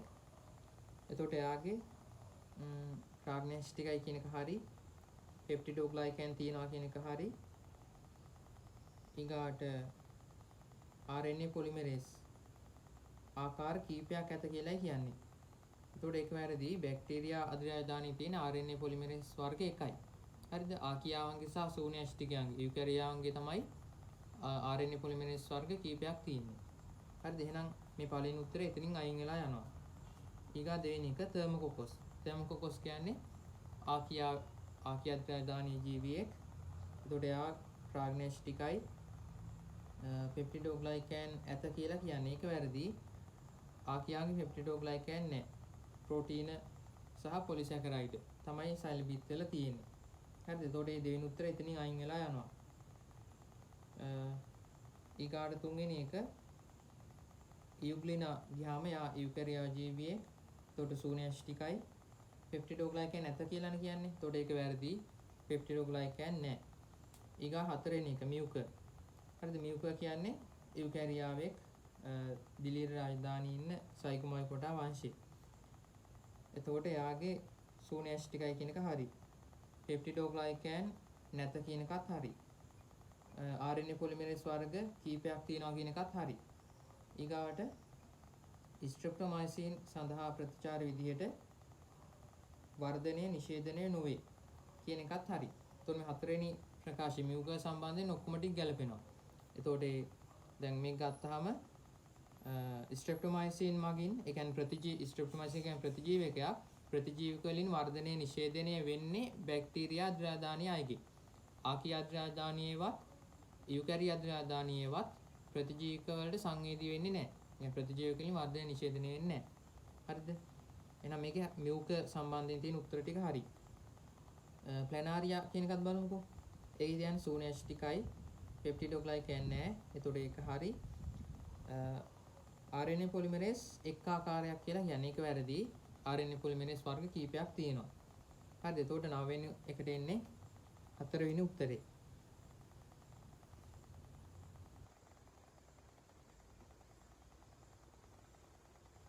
හරි ඊගා 10 වෙනි ප්‍රශ්නේ බලන්න. සතුන් අතර දැකිය හැකි ව්‍යුහ කීපයක් පහත දැක්වේ. ඉහත සඳහන් එක් එක් ව්‍යුහය දක්වන ජීවින් පිළිවෙලින් අහනවා. හරිද? මුලින්ම තියෙන ප්‍රාග්ගෝපිකා. හරිද? එතකොට ප්‍රාග්ගෝපිකා තියෙන්නේ කාගේද? ප්ලැටිහෙල්මින්තිස් වංශයේ අයගේ තමයි තියෙන්නේ. හරිද? එතකොට මෙතන පළවෙනි උත්තරේ තියෙන ඔබේලියා කියලානේ. එතකොට ඔබේලියා මේ කියලා කියන්නේ නිඩාරියා වංශයේ කෙනෙක්. එතකොට ඒ උත්තරේ කෙලින්ම අයින් වෙලා යනවා. ඊගාවට පස්වෙනි උත්තරේ තියෙන මුහුදු කැකිරි කියලානේ. එතකොට එකයිනොඩර්මේටා වංශයේ කෙනෙක්. ඒ උත්තරේ එතනින් අයින් වෙලා යනවා. හරි ඊගාවට ඒ කියන්නේ පළවෙනි උත්තරේ පස්වෙනි උත්තරේ දැන් අයින් වෙලා තියෙන්නේ. ඊගාට අහන්නේ ප්‍රාවරණය. ප්‍රාවරණයේ තියෙන කාගේද? මොලුස්කා වංශයගේ තමයි තියෙන්නේ. ප්‍රාවරණය මගින් තමයි කවචය ශ්‍රාවය කරන එක වෙන්නේ. හරිද? ඒ මොලුස්කා වංශයේ අයගේ දේහයේ ප්‍රධාන කොටස් තුනක් තියෙනවානේ. ප්‍රධාන කොටස් තුන තමයි පාදය, අන්තරාංග ගුණ සහ ප්‍රාවරණය. පාදයේ අන්තරාංග ගුණ ප්‍රාවරණය. හරිද? ඒතකොට ප්‍රාවරණය තියෙන්නේ මොලුස්කා වංශයේ අයගේ. එහෙනම් මේකෙන් අපිට තුන්වෙනි උත්තරය අයින් වෙලා යනවා. මොකද කිරිපණුවා කියලා කියන්නේ නෙමටෝඩා වංශයේ කෙනෙක්. ඒක අයින් වෙනවා. එතකොට හතරවෙනි උත්තරෙත් අයින් වෙනවා. ගැඩවිලා කියන්නේ ඇනලිඩා වංශයේ කෙනෙක්නේ. ඒතර උත්තරේ දෙවෙනි එක තමයි ඉතුරු වෙන්නේ. ප්ලැනාරියා හම්බෙල්ලා එනවා. ඊගාට දංශක සෛල කියන ඒවා තියෙන්නේ නිඩාරියා වංශයයගේ. එතකොට ලොඩියා කියන උත්තරේ හරියනවා. හරිද? එතකොට මේකට එන්නේ 10 වෙනි ප්‍රශ්නෙට එන්නේ දෙවෙනි එක.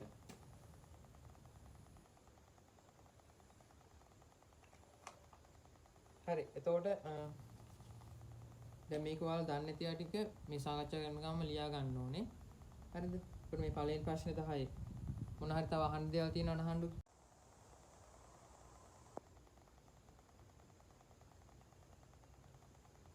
හරි ඊගායක බලන්න 11 වෙනි ප්‍රශ්නේ.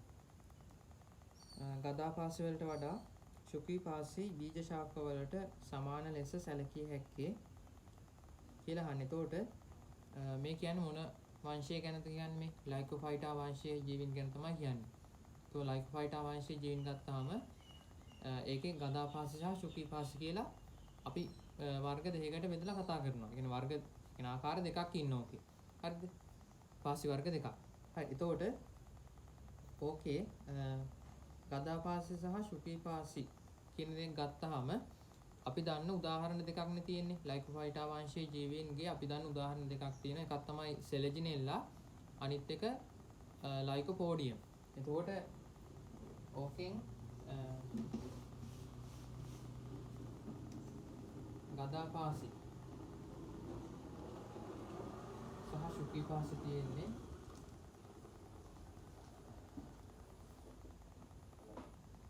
හරිද? මේකේ සෙලජිනෙල්ලා අයිති වෙන්නේ මෙන්න මේ ශුකීපාසි කියන එකට.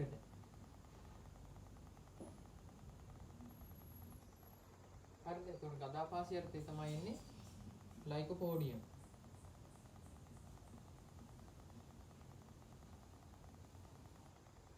හරි. එතකොට මේ දෙන්න අතර තියෙන එක ප්‍රධාන වෙනස්කම් මොකක්ද? අපි දන්නවා සෙලජිනෙල්ලා කොහොමත් විෂම බීජාණුකයිනේ. හරිද? එතකොට මේ ශුකීපාසි සියල්ලම විෂම බීජාණුකයි. පැහැදිලිද? මේවා සියල්ලම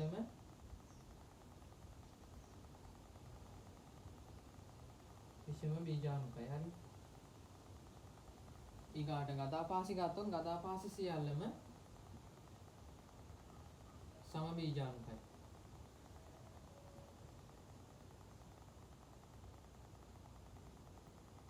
හරිද? ඕක තමයි මේ දෙන්න අතර තියෙන එක ප්‍රධාන වෙනස්කම. හරිද? එතකොට විෂම බීජාණුකයි කියන එක දන්නවනේ. ශුද්‍ර බීජාණු සහ මහා බීජාණු හදනවා කියන එක. එතකොට මේක හැදෙන්නේ බීජාණු වර්ග එකක් විතරයි.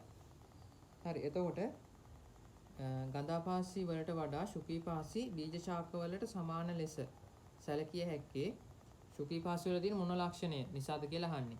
හරි. ලක්ෂණ බලන්නකෝ. හඳක් දරන බැවිනි. එතකොට ඒක අපිට ගන්න බෑ මොකද මේ දෙන්නගෙම හඳක් තියෙනවා. කියන්නේ මේ ಜಾති දෙකේම කඳක් තියෙනවා. හරි. පත්‍ර දරන බැවින් කියන්නත් බෑ. මේ දෙන්නගෙම පත්‍ර තියෙනවා. විෂම බීජාණුකතාවය දක්වන බැවිනි. එතකොට ඒක හරි. මෙයාගේ විෂම බීජාණුකතාවය නෑ. මෙයාගේ තමයි විෂම බීජාණුකතාවය තියෙන්නේ. හරිද? ඒ වගේම තමයි බීජ ශාක වලත් විෂම බීජාණුකතාවය තියෙනවානේ. බීජ ශාක හැම එකම මේ විෂම බීජාණුකතාවය කියන එක තියෙනවා. හරිද? අපි බීජ ශාක වලට පොදු ලක්ෂණයක් විදිහට මේ කතා කරන්නේ.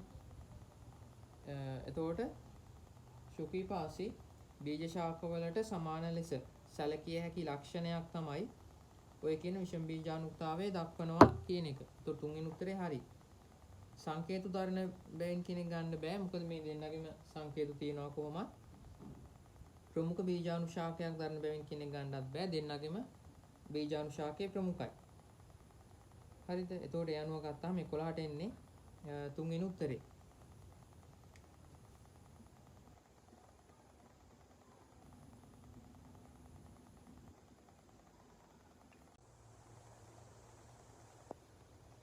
ඊගා බලමු 12 වෙනි ප්‍රශ්නේ. සමහර කෝඩේටාන්ගේ දැකිය හැකි ලක්ෂණ කීපයක් පහත දැක්වේ. රෙප්ටීලියා, ආවේසා, මැමේලියා යන වර්ගවලට අයත් ජීවීන්ගේ දැකිය හැක්කේ ඉහත සඳහන් කුමන ලක්ෂණද කියලා අහන්නේ. මේ තුන් දෙනාටම පොදු. ඒකෙදි ඒ කියන ලක්ෂණය ගත්තාම කෙරටිනීමේ ව්‍යුහ. එතකොට රෙප්ටීලියාවන්ගේ දේහය ආවරණය වෙනවා කොරපොතු වලින්. ඒ කොරපොතු හැදෙන්නේ කෙරටින් වලින් තමයි. එතකොට ඒක හරි. ආවේශලාගේ පිහාටු වලින් දේහය ආවරණය වෙනවා. පිහාටු හැදෙන්නේ කෙරටින් වලින්. මැමේලියාගේ රෝම තියෙනවා. දේහය ආවරණය කරනවා රෝම වලින්. රෝම හැදෙන්නේ කෙරටින් වලින්. හරිද? එතකොට කෙරටිනීමේ ව්‍යුහ කියන එක මේ තුන් දෙනාගෙම තියෙනවා. හරිද? ඊගාට අභ්‍යන්තර සංසේචනය. ඒකත් හරි. රෙප්ටීලියා, ආවේස්, මැමේලියා කියන මේ කට්ටිය ඔක්කොම කරන්නේ අභ්‍යන්තර සංසේචනය. බාහිර සංසේචනය කරන්නේ නැහැ කවුරුත්. හරිද? එතකොට දෙවෙනි එකත් හරි. C වලට ගියාම පාතුනෝ භවනය.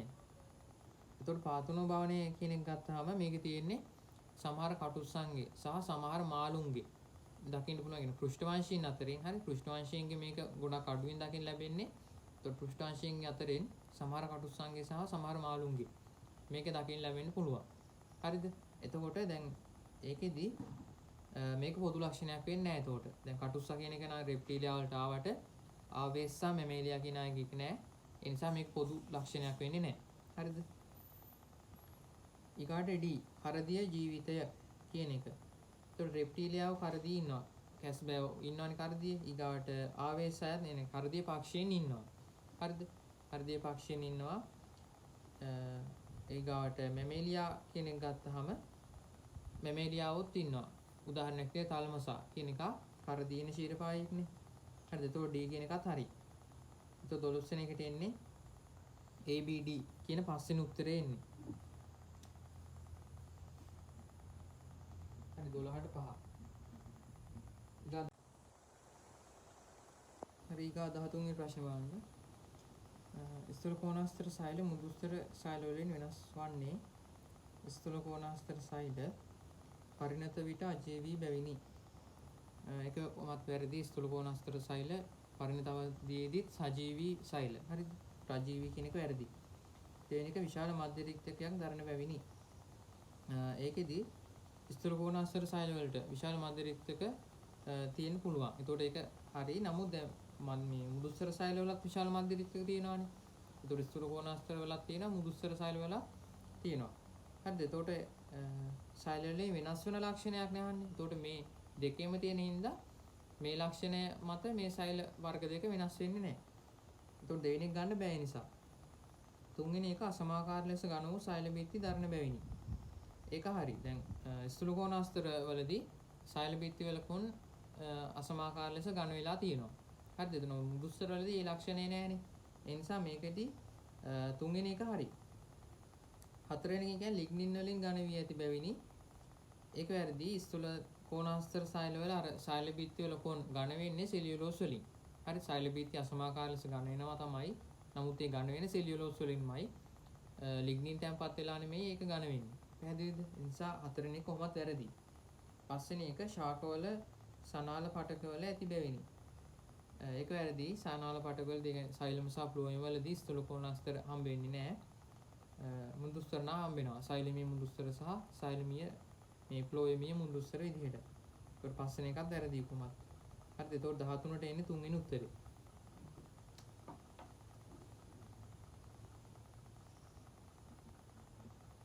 ඊගා 14 වෙනි ප්‍රශ්නේ කියන්නේ ප්‍රරෝහග්‍රස්ත විභාජකය. පළවෙනි ප්‍රකාශය කඳේ සහ හදේ උස්ස සහ විස්කම්භය වැඩි කරයි. හරි ඒකෙදි දේවල් මේකේ දැනගන්න ඕනේ කඳේ ප්‍රාථමික වර්ධනය සහ ද්විතීයික වර්ධනය කියන්නේ මොකක්ද කියන එක ගැන. හරිද? ප්‍රාථමික වර්ධනය කියන්නේ මොකක්ද? ප්‍රාථමික වර්ධනය කියලා කියන්නේ කඳේ උස්ස වැඩි වෙනවා කියන එක. ඒ කියන්නේ කඳේ හරි මුලේ හරි උස වැඩි වෙනවා නම් ඒකට තමයි කියන්නේ ශාකයේ ප්‍රාථමික වර්ධනය කියලා. හරිද? එතකොට ශාකයේ ප්‍රාථමික වර්ධනයේ දායක වෙන්නේ ප්‍රරෝහග්‍රස්ත විභාජකය, මූලාග්‍රස්ත විභාජකය සහ අන්තරස්ත විභාජක. හරිද? ඊගාට ද්විතීයික වර්ධනය කියලා කියන්නේ කඳේ හරි මුලේ හරි විස්කම්භය වැඩි වෙනවා කියන එක. ඒ කියන්නේ මහත වැඩි වෙනවා කියන එක. හරිද? ඒක තමයි ද්විතීයික වර්ධනය කියලා කියන්නේ ශාකයක. එතකොට ද්විතීයික වර්ධනයේ දායක වෙන්නේ පාර්ශ්වික විභාජක, සනාල් කැම්බියම් සහ වල් කැම්බියම් කියන ඒවා. හරිද? ඒක එතකොට දැන් මේකේ ප්‍රරෝහග්‍රස්ත විභාජකය කියන්නේ ප්‍රාථමික විභාජක වටකයක් මේක ප්‍රාථමික වර්ධනයේ දායක වෙන්නේ කඳේ උස සහ විස්කම්භය වැඩි කරයි කියලානේ කියන්නේ. එතකොට ඒක වැරදි කියලා තේරෙන්න ඕනේ. කඳේ උස වැඩි කරාට විස්කම්භය වැඩි ගන්න දායක වෙන්නේ නැහැ. හරිද? උස වැඩි කරන එකයි කරන්නේ. ඇතුළට සහ පිටතට සෛල නිපදවයි. එතකොට ඒකත් වැරදි. ප්‍රරෝහග්‍රස්ත විභාජකය අලුතෙන් සෛල හදන්නේ ඇතුල් පැත්තට විතරයි. හරිද? පිටතට හදන්නේ නැහැ. එතකොට මූලාග්‍රස්ත විභාජකය ගත්තොත් තමයි ඇතුළට සහ පිටතට දෙකෙන්ම හදන්නේ. හරිද? මූලාග්‍ර විභාජකයෙන් පිටතට හදන යාගෙන් තමයි මූලාග්‍ර කොපුව හදාගන්නේ. ඇතුළට හදන සෛල වලින් මුල දික් වීම සිද්ධ වෙනවා. හරිද? එතකොට ඒ විදිහට ගත්තාම මේකේ දෙවෙනි ප්‍රකාශයත් වැරදි. හරිද? ඇතුළට විතරයි ඇතුළතට විතරයි මේ ප්‍රරෝහග්‍රස්ත විභාජකයෙන් නව සෛල හදන්නේ. ඊගා තුන්වෙනි එක මුදුස්තර සෛල වලින් සමන්විත වේ. එතකොට ඒකත් වැරදි. දැන් විභාජක පටකයක් කියන එක ගත්තාම ඒ විභාජක පටක වලින් අලුතෙන් සෛල හදනවා. එතකොට ඒ සෛල ඊට පස්සේ දික් වෙනවා, දික් වෙලා පරිණත වෙනවා. ඒ පරිණත වෙන සෛල වලින් තමයි අර ශාකයේ තියෙන අනිකුත් පටක හැදෙන්නේ. කියන්නේ ස්ථිර පටක හැදෙන්නේ. හරිද? ඒවනේ අපි මේ කොටස් තුනකට බෙදන්නේ පටක පද්ධති තුනකට. චර්මීය පටක පද්ධතිය, පූරක පටක පද්ධතිය සහ සනාල් පටක පද්ධතිය විදිහට. හරිද? එතකොට ඔය කියන පටක පද්ධති හැදෙන්නේ මේ විභාජක පටකවල තියෙන සෛල විභාජක පටක වලින් නව සෛල හදනවා. ඒවා දික් වෙලා ඊගාට පරණ තුනයින් පස්සේ තමයි ඔය කියන පටක පද්ධති හැදෙන්නේ.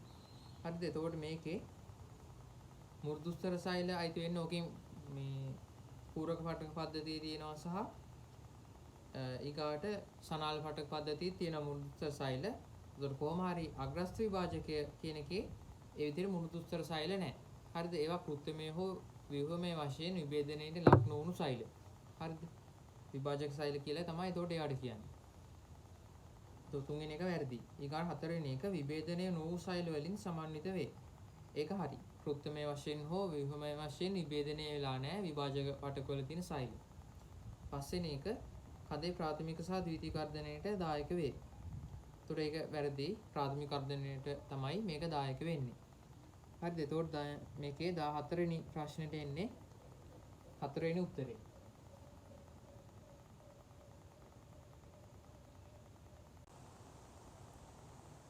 හරි ඊගා 15 වෙනි ප්‍රශ්නේ ජලයේ ද්‍රාව්‍ය ද්‍රවණය වීම ජල විභවය සහ ද්‍රාව්‍ය විභවය වැඩි කරයි. හරි එතකොට මේකෙදි දැන් හිතන්නකෝ වතුර එකක් අරගෙන සීනි දිය කරනවා කියලා හිතන්නකෝ. එතන මොකද වෙන්නේ? මේ ද්‍රාවණයේ තියෙන සීනි සාන්ද්‍රණය වැඩි වෙන එකනේ වෙන්නේ. එතකොට ද්‍රාව්‍ය විභවය කියන එක සාන්ද්‍රණයට හැමතිස්සෙම අනුලෝමව සමානුපාතිකයි. හරිද? ද්‍රාව්‍ය විභවය සාන්ද්‍රණයට අනුලෝමව සමානුපාතිකයි. එතකොට දැන් ජලයේ ද්‍රාව්‍ය ද්‍රවණය වෙද්දී එහෙනම් ඒ ද්‍රාව්‍ය සාන්ද්‍රණය වැඩි වෙනවානේ. එහෙනම් අනිවාර්යයෙන්ම ද්‍රාව්‍ය විභවය කියන එක වැඩි වෙන්න ඕනේ. මොකද සාන්ද්‍රණයට අනුලෝම සමානුපාතික නිසා.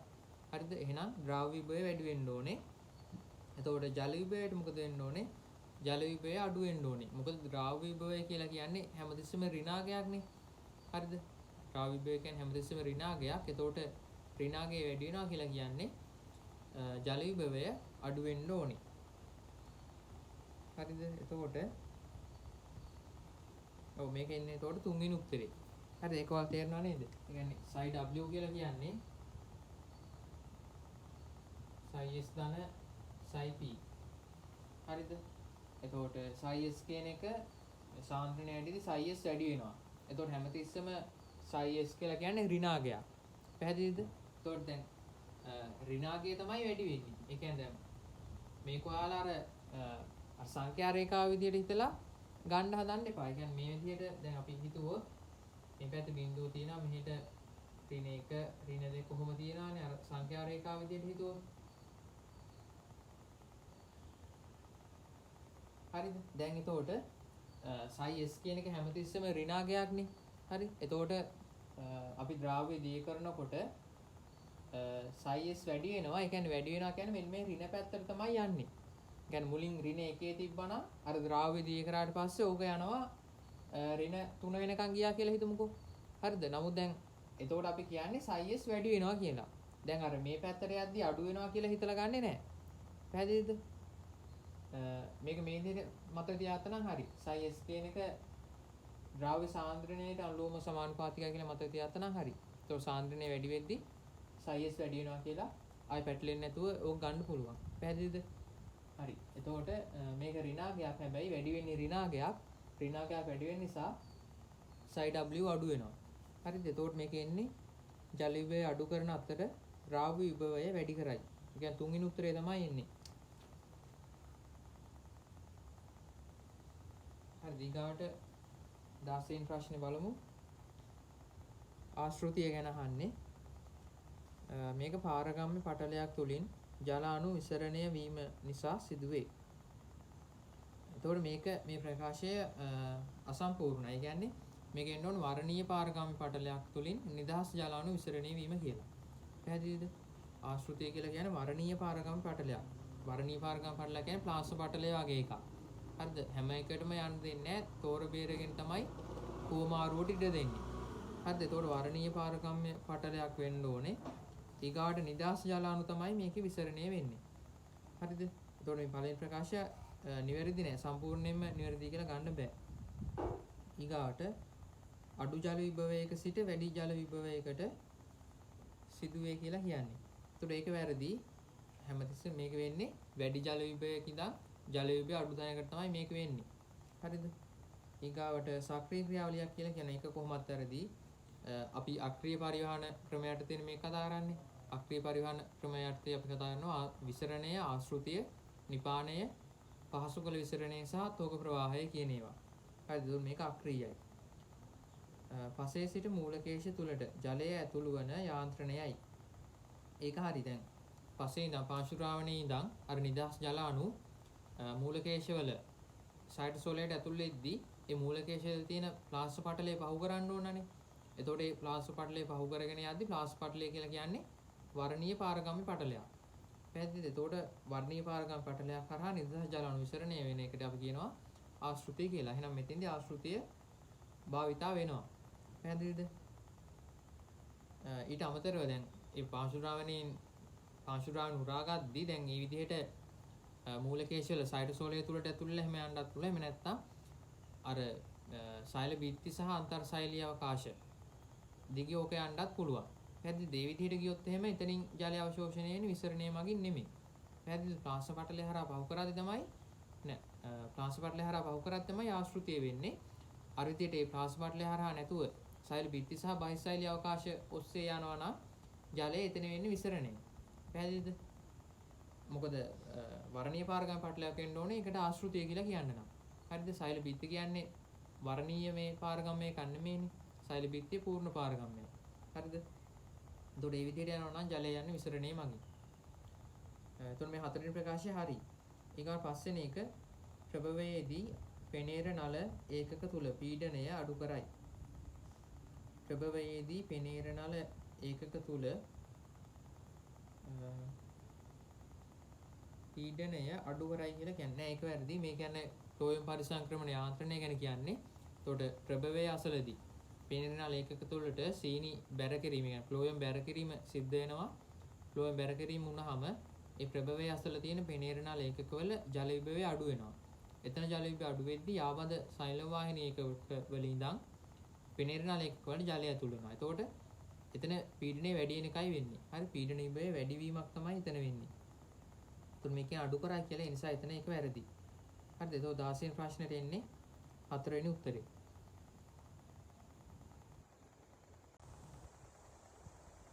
හරි ඊගා ප්‍රශ්න 17 වෙනි ගාමු. මේරු පත්‍රවල හරිතාක්ෂය ඇතිවිය හැක්කේ පහත සඳහන් කුමන මූලද්‍රව්‍ය වල ඌනතාවය නිසාද?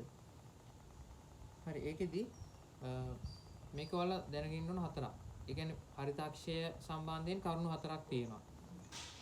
පරිණත පත්‍රවල හරිතාක්ෂයට දායක වෙන්නේ මූලද්‍රව්‍ය තුනක් තියෙනවා. මොනවාද ඒ තුන? මොලිබ්ඩිනම්, නිකල් සහ නයිට්‍රජන්. හරිද? පරිණත පත්‍රවල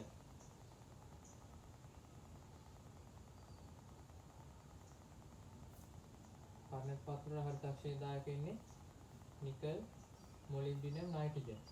ඊගාට පරිණත පත්‍රවල නාරටි අතර හරිතාක්ෂය. ඒකට දායක වෙන්නේ මැග්නීසියම්.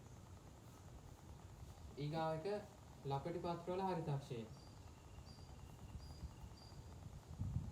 හරිද? ලපටි පත්‍රවල හරිතාක්ෂය දායක වෙන්නේ සල්ෆර්. ඊගාට ලපටි පත්‍රවල නාරටි අතර හරිතාක්ෂය. ලපටි පත්‍රවල නාරටි අතර හරිතාක්ෂය දායක වෙන්නේ යකඩ සහ මැංගනස්.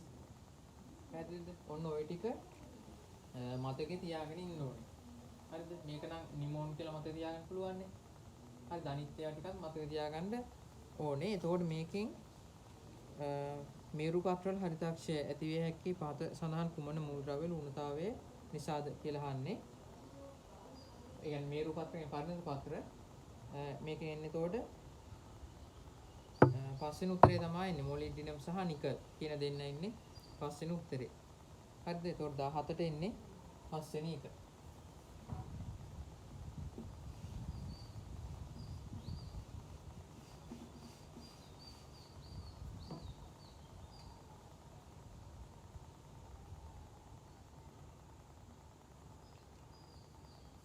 ඊගා 18 ඵලයක බීජ විකසනය වන්නේ.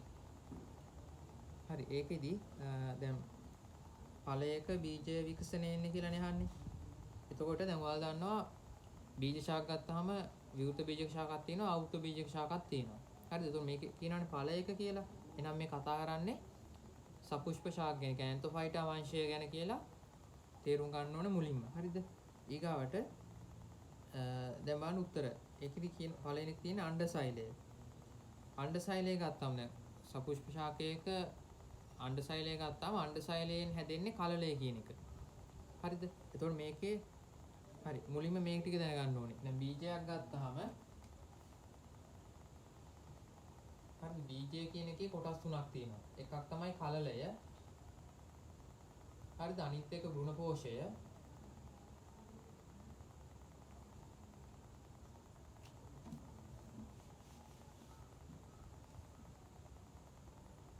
හරිද? කලලය වෘණ පෝෂය අනිත් එක බීජාවරණය. හරි දැන් ඕනම බීජයක මෙන්න මේ කියන කොටස් තුන තියෙනවා. හරිද? අවුත බීජකුණත් විවෘත බීජකුණත් මේ ටික තියෙන්න ඕනේ. එතකොට දැන් අපි කතා කරන්නේ අවුත බීජක එක ගැනනේ. ඒකෙදි අණ්ඩසෛලය. දැන් අවුත බීජක ශාකයක සංසේචනය ගත්තා මෙතන වෙන්නේ ද්විත්ව සංසේචනයක්.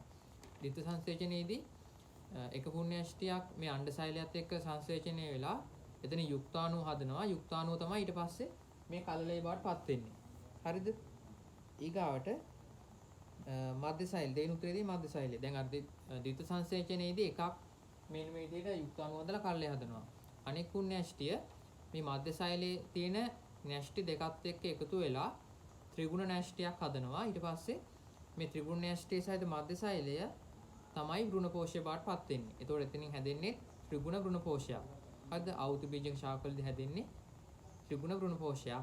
හරිද? එතකොට මේ මධ්‍යසෛලය කරන්නේ මොකක්ද? මධ්‍යසෛලයෙන් තමයි මෙන්න මේ වෘණ පෝෂය හදන්න දායක වෙන්නේ. හරිද? ඊගාවට කලල කෝෂය. දැන් කලල කෝෂය කියලා කියන්නේ අවුත බීජක ශාකයක ජායජන්මානු ශාකයට. හරිද? එතකොට ওই ජායජන්මානු ශාකය ගත්තාම මේ අණ්ඩසෛලය කියන එක සහ මධ්‍යසෛලය කියන එක අයිති වෙන ජායජන්මානු ශාකයටනේ. ඒ කියන්නේ දැන් ජායජන්මානු ශාකය මේ විදිහට ඇන්දොත් අපි ඒ කලල කෝෂය හරි මෙතන අණ්ඩසෛලය මේ තියෙන අණ්ඩසෛලය හරිද? ඊගාට ඒකේ ආධාරක සෛල දෙකක් තියෙනවා දෙපැත්තෙන්. තව ප්‍රතිද්‍රව සෛල කියලා තව සෛල තුනක් තියෙනවා. හරිද? ඊගාට මෙන්න මෙතන මේක තමයි මධ්‍ය සෛලය කියලා කියන්නේ. මධ්‍ය සෛලයේ න්‍යෂ්ටි දෙකක් තියෙනවා. පැහැදිලිද? හරි මේක තමයි මධ්‍ය සෛලය.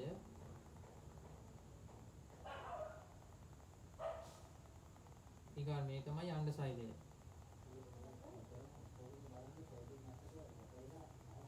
හරි මේ තමයි අණ්ඩසෛලය. එතකොට අර ද්විත්ව සංසේචනයේදී වෙන්නේ මොකක්ද? එක පුණ්‍යෂ්ටිය මෙන්න මේකත් එක්ක එකතු වෙනවා. හරිද? අනෙක් පුණ්‍යෂ්ටිය මෙන්න මේකත් එක්ක එකතු වෙනවා. හරි මේ තුන මේක තුනට පස්සේ එතන හැදෙන්නේ 3n න්‍යෂ්ටියක්නේ. එතකොට ඒ 3n න්‍යෂ්ටිය සහිත මධ්‍යසෛලයෙන් තමයි මෙතන වෘණ පෝෂය හදන්නේ. ඒක 3n වෘණ පෝෂයක්. එතකොට මෙතන හැදෙන මේ යුක්තාණුව කලලයෙන් බාටපත් වෙනවා. එතකොට මේ කලල කෝෂය කියලා කිව්වහම මෙන්න මේ ටික එකතුව. දැන් මෙතකොට ප්‍රතිද්‍රව සෛල සහ ආධාරක සෛල මෙතනින් මේ විනාශ වෙලා යනවා. හරිද? එතකොට මේ බීජය හදන්න දායක වෙන්නේ මෙන්න මේ කොටස් දෙක. හරිද?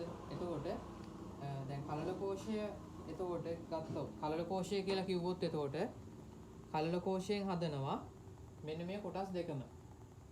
කලලයත් හදනවා වෘණ පෝෂයත් හදනවා. හරිද? නමුත් බීජාවරණය හදන්නේ කලල කෝෂයෙන් නෙමෙයි. පැහැදිලිද? බීජාවරණය හැදෙන්නේ ඩිම්බාවරණය මගින්. දැන් එතකොට මේක ආවරණය වෙලානේ තියෙන ඩිම්බාවරණ මගින්. හරිද? ඩිම්බාවරණ වලින් ආවරණය වෙලා තියෙන්නේ. එතකොට ඒ සංසේචනයෙන් පස්සේ ඩිම්බාවරණය තමයි බීජාවරණය බවට පත් වෙන්නේ. හරිද? එතකොට දැන් බීජයක් කියලා කියන්න නම් මෙන්න මේ කොටස් තුනම තියෙන්න ඕනනේ. හරිද? නමුත් දැන් කලල කෝෂයෙන් හදන්නේ මේ කොටස් දෙක විතරයි. එතකොට බීජාවරණය හදන්න දායක වෙන්නේ නැහැ. ඒ නිසා අපිට කියන්න බෑ කලල කෝෂයෙන් තමයි බීජය හැදෙන්නේ කියලා. හරිද? ඒ නිසා ඒ තුන්වෙනි උත්තරේ ගන්න බෑ. දැන් අණ්ඩසෛලය කියන එක ගන්නත් බෑ. මොකද අණ්ඩසෛලයෙන් හදන්නේ කලලයේ විතරයි. කලලයේ විතරක් තිබ්බට ඒකට අපි බීජයක් කියලා කියන්න බෑනේ. දෙවෙනි උත්තරෙත් එහෙමයි. හරිද? ඊගාට හතරවෙනි උත්තරේ කියන්නේ ඩිම්බය කියලා. හරිද? එතකොට ඒක හරි. දැන් මේ කලල කෝෂයේ තියෙන්නේ මේ ඩිම්බේ ඇතුලේනේ මේ විදිහට ඒක ඇඳොත් අපි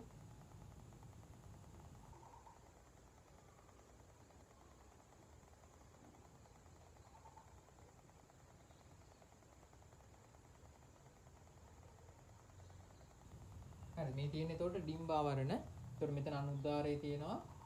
හරිද? එතකොට මේ සම්පූර්ණ එක තමයි අපි කියන්නේ ඩිම්බේ කියලා. හරිද? එතකොට මේ ඩිම්බය මගින් තමයි මේ කොටස් තුනම හදන්නේ. එහෙනම් මේ ඩිම්බේ තමයි බීජය හදන්න දායක වෙන්නේ. පැහැදිලිද? ඊගාට පස්වෙනි එක කියන්නේ ඩිම්බ කෝෂය කියලා. ඩිම්බ කෝෂය පත් වෙන්නේ ඵලයක් බවට. හරි. එතකොට මේකේ උත්තරේ එන්න ඕනේ 4 වෙනි එක 18ට. හරිද? එතකොට දැන් මේක මේ අපි කතා කරන්නේ සපුෂ්ප ශාක සම්බන්ධයෙන්. මොකද මෙතන ඵලයක බීජ විකසනය වන්නේ කියලා තියෙන නිසා. හරිද? එතකොට විවෘත බීජක ශාකයක් ගැන ගත්තොත් එහෙනම් මෙතනදී දිත්ත සංසේචනයක් නැහැනේ. හරිද? එතන දිත්ත සංසේචනයක් නැහැ. එතකොට සංසේචන වෙන අන්න සෛලයෙන් කලලය හදනවා. එතනදී භ්‍රූණ පෝෂය හදන්නේ ජාය ජන්මාණු ශාකයේ විසින්. පැහැදිලිද? ජාය ජන්මාණු ශාකයේ තමයි භ්‍රූණ පෝෂය බවටපත් වෙන්නේ. මෙතෙන්දී නම් මේ මධ්‍ය සෛලයේනේ. දැන් සයිකස් වගේ එකකදී ජාය ජන්මාණු ශාකයේ තමයි භ්‍රූණ පෝෂය හදන්නේ. බීජාවරණය හදන දායක වෙන්නේ එතන ඩිම්බ ආවරණය මගින් තමයි. හරිද? හරි එහෙනම් ඊගාවට 19 වෙනි ප්‍රශ්නය. 19 වෙනි ප්‍රශ්නේ කියන්නේ ශාක හෝමෝන කිහිපයක් පහත් දැක්වේ. ඉහත හෝමෝන අතරින් පත්‍රවල වෘද්ධතාවය දිරිගන්වන්නේ මොන හෝමෝන වලින්ද කියලා අහන්නේ. එතකොට ඇබ්සිසික් අම්ලය පත්‍ර වෘද්ධතාවය දිරිගන්වනවා. එතකොට ඒ කියන එක එන්න ඕනේ. ඊගාට සයිටෝකයිනින් ගත්තොත් එහෙම සයිටෝකයිනින් වලින් කරන්නේ වෘද්ධතාවය ප්‍රමාද කරන එක. දිරිගැන්වීම නෙමෙයි. ඊගාට ඉතිලීන්. ඉතිලීන් මගිනුත් පත්‍ර වෘද්ධතාවය දිරිගන්වනවා සහ පත්‍ර ඡේදනය දිරිගන්වනවා. ඒ දෙකම කරනවා ඉතිලීන් මගින්. ඇබ්සිසික් අම්ලයෙන් කරන්නේ වෘද්ධතාවය දිරිගන්වන එක විතරයි. හරිද? ඒකත් මතක තියාගන්න. දැන් මෙතන ඒක අහලා නැහැ. හැබැයි ඒකත් අහනවා සමහර තැන්වලදී. ඇබ්සිසික් අම්ලයෙන් කරන්නේ පත්‍ර වෘද්ධතාවය දිරිගන්වන එක. පත්‍ර ඡේදනය දිරිගැන්වීමක් වෙන්නේ නැහැ. හරිද? නමුත් ඉතිලීන් වලින් මේ දෙකම වෙනවා. වෘද්ධතාවයක් දිරිගන්වනවා සහ ඡේදනයක් දිරිගන්වනවා. පැහැදිලිද? හරි. එතකොට මෙතන යන වෘද්ධතාවය දිරිගන්වන්නේ කියලා. එහෙනම් A හා C කියන උත්තර දෙක ගත්ත හැකි. ගිබරෙලින් වලින් මේක වෙන්නේ නැහැ. හරිද? එහෙනම් A හා C පමණි කියන උත්තරේ තමයි එන්නේ. එතකොට 4 වෙනි එක.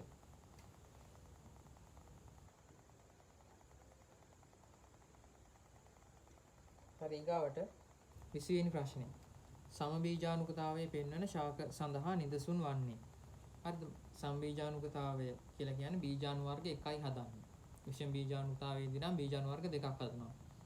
පුම් බීජාණු සහ මේ ශුද්‍ර බීජාණු සහ මහා බීජාණු විදියට. බීජාණු වර්ග දෙකක් ඇදුවොත් ඒක විෂම බීජානුකතාවය. එතකොට මේකේ සමබීජානුකතාවයේ පෙන්වන ශාක ගණ අපිට හම්බෙන්නේ පොගනාටුම් හම්බෙනවා, නෙෆ්‍රොලිපිස් හම්බෙනවා සහ ලයිකෝපෝඩියම් හම්බෙනවා.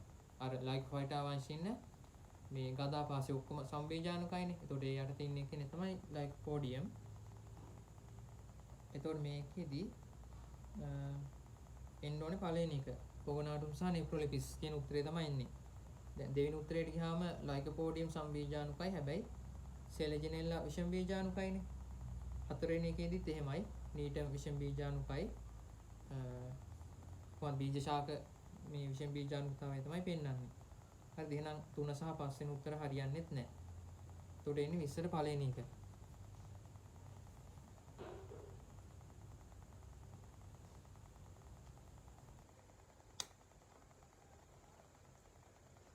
හරි. මේ ප්‍රශ්න 10 ගැටලුවක් නැහැ නේද? දැන් ඊගාව තියෙන්නේ 21 වෙනි ප්‍රශ්නේ තියෙන්නේ. මේකෙදි මිනිසාගේ අම්ල භාෂ්ම සමතුලිතතාවය පවත්වා ගැනීම ස්නායු ක්‍රියාකාරීත්වය අස්ථි තැනීම සඳහා ප්‍රධාන වශයෙන්ම අවශ්‍ය ඛනිජ මූලද්‍රව්‍ය පිළිවෙලින් මොනවාද කියලා අහන්නේ. හරිද? එතකොට දැන්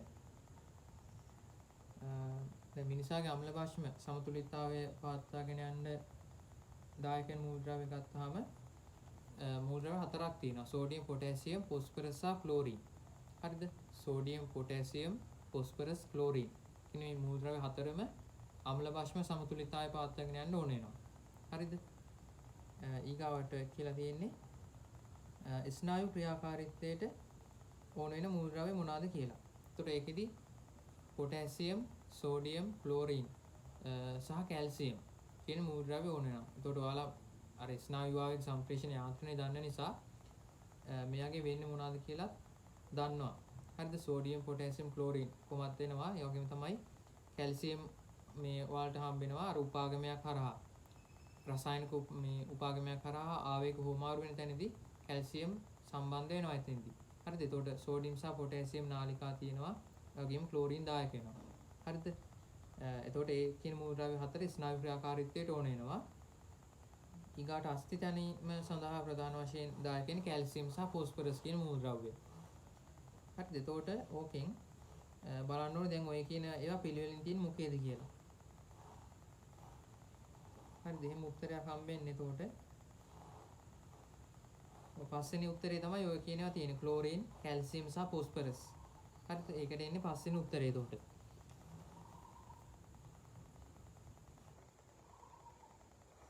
ඊගාට 22 වෙනි ප්‍රශ්නේ. මෙම ප්‍රශ්නය පහත සඳහන් ඒවා මත පදනම් වේ. එතකොට ඉහත සඳහන් යුගලවල පළමු වැන්න සඳහා දෙවැන්න දායක වන්නේ කුමන ඒවායේද කියලා අහන්නේ. හරිද? ඒ වලින් කියන්නේ ඒ ප්‍රකාශය වසා තරලයේ චලනය වීම, හර්ට් පේශි සංකෝචනය. එතකොට ඒක වැරදි. මොකද වසා තරලය දැන් මේකේ අදහස් කරන වසා තරලයේ දායක වසා තරලය චලනය කිරීම සඳහා හර්ට් පේශි සංකෝචනය මේ දායක වෙනවා කියලා මේකෙන් අදහස් වෙන්නේ. එතකොට ඒක වැරදි. වසා තරලය චලනය කරන දායක වෙන්නේ ඒ වසා වාහිනී බිත්තිවල සිද්ධ වෙන රිද්මයානුකූල සංකෝචනයක් සිද්ධ වෙනවා. එතකොට ඒක දායක වෙනවා. ඒ වගේම තමයි කංකාල පේශි.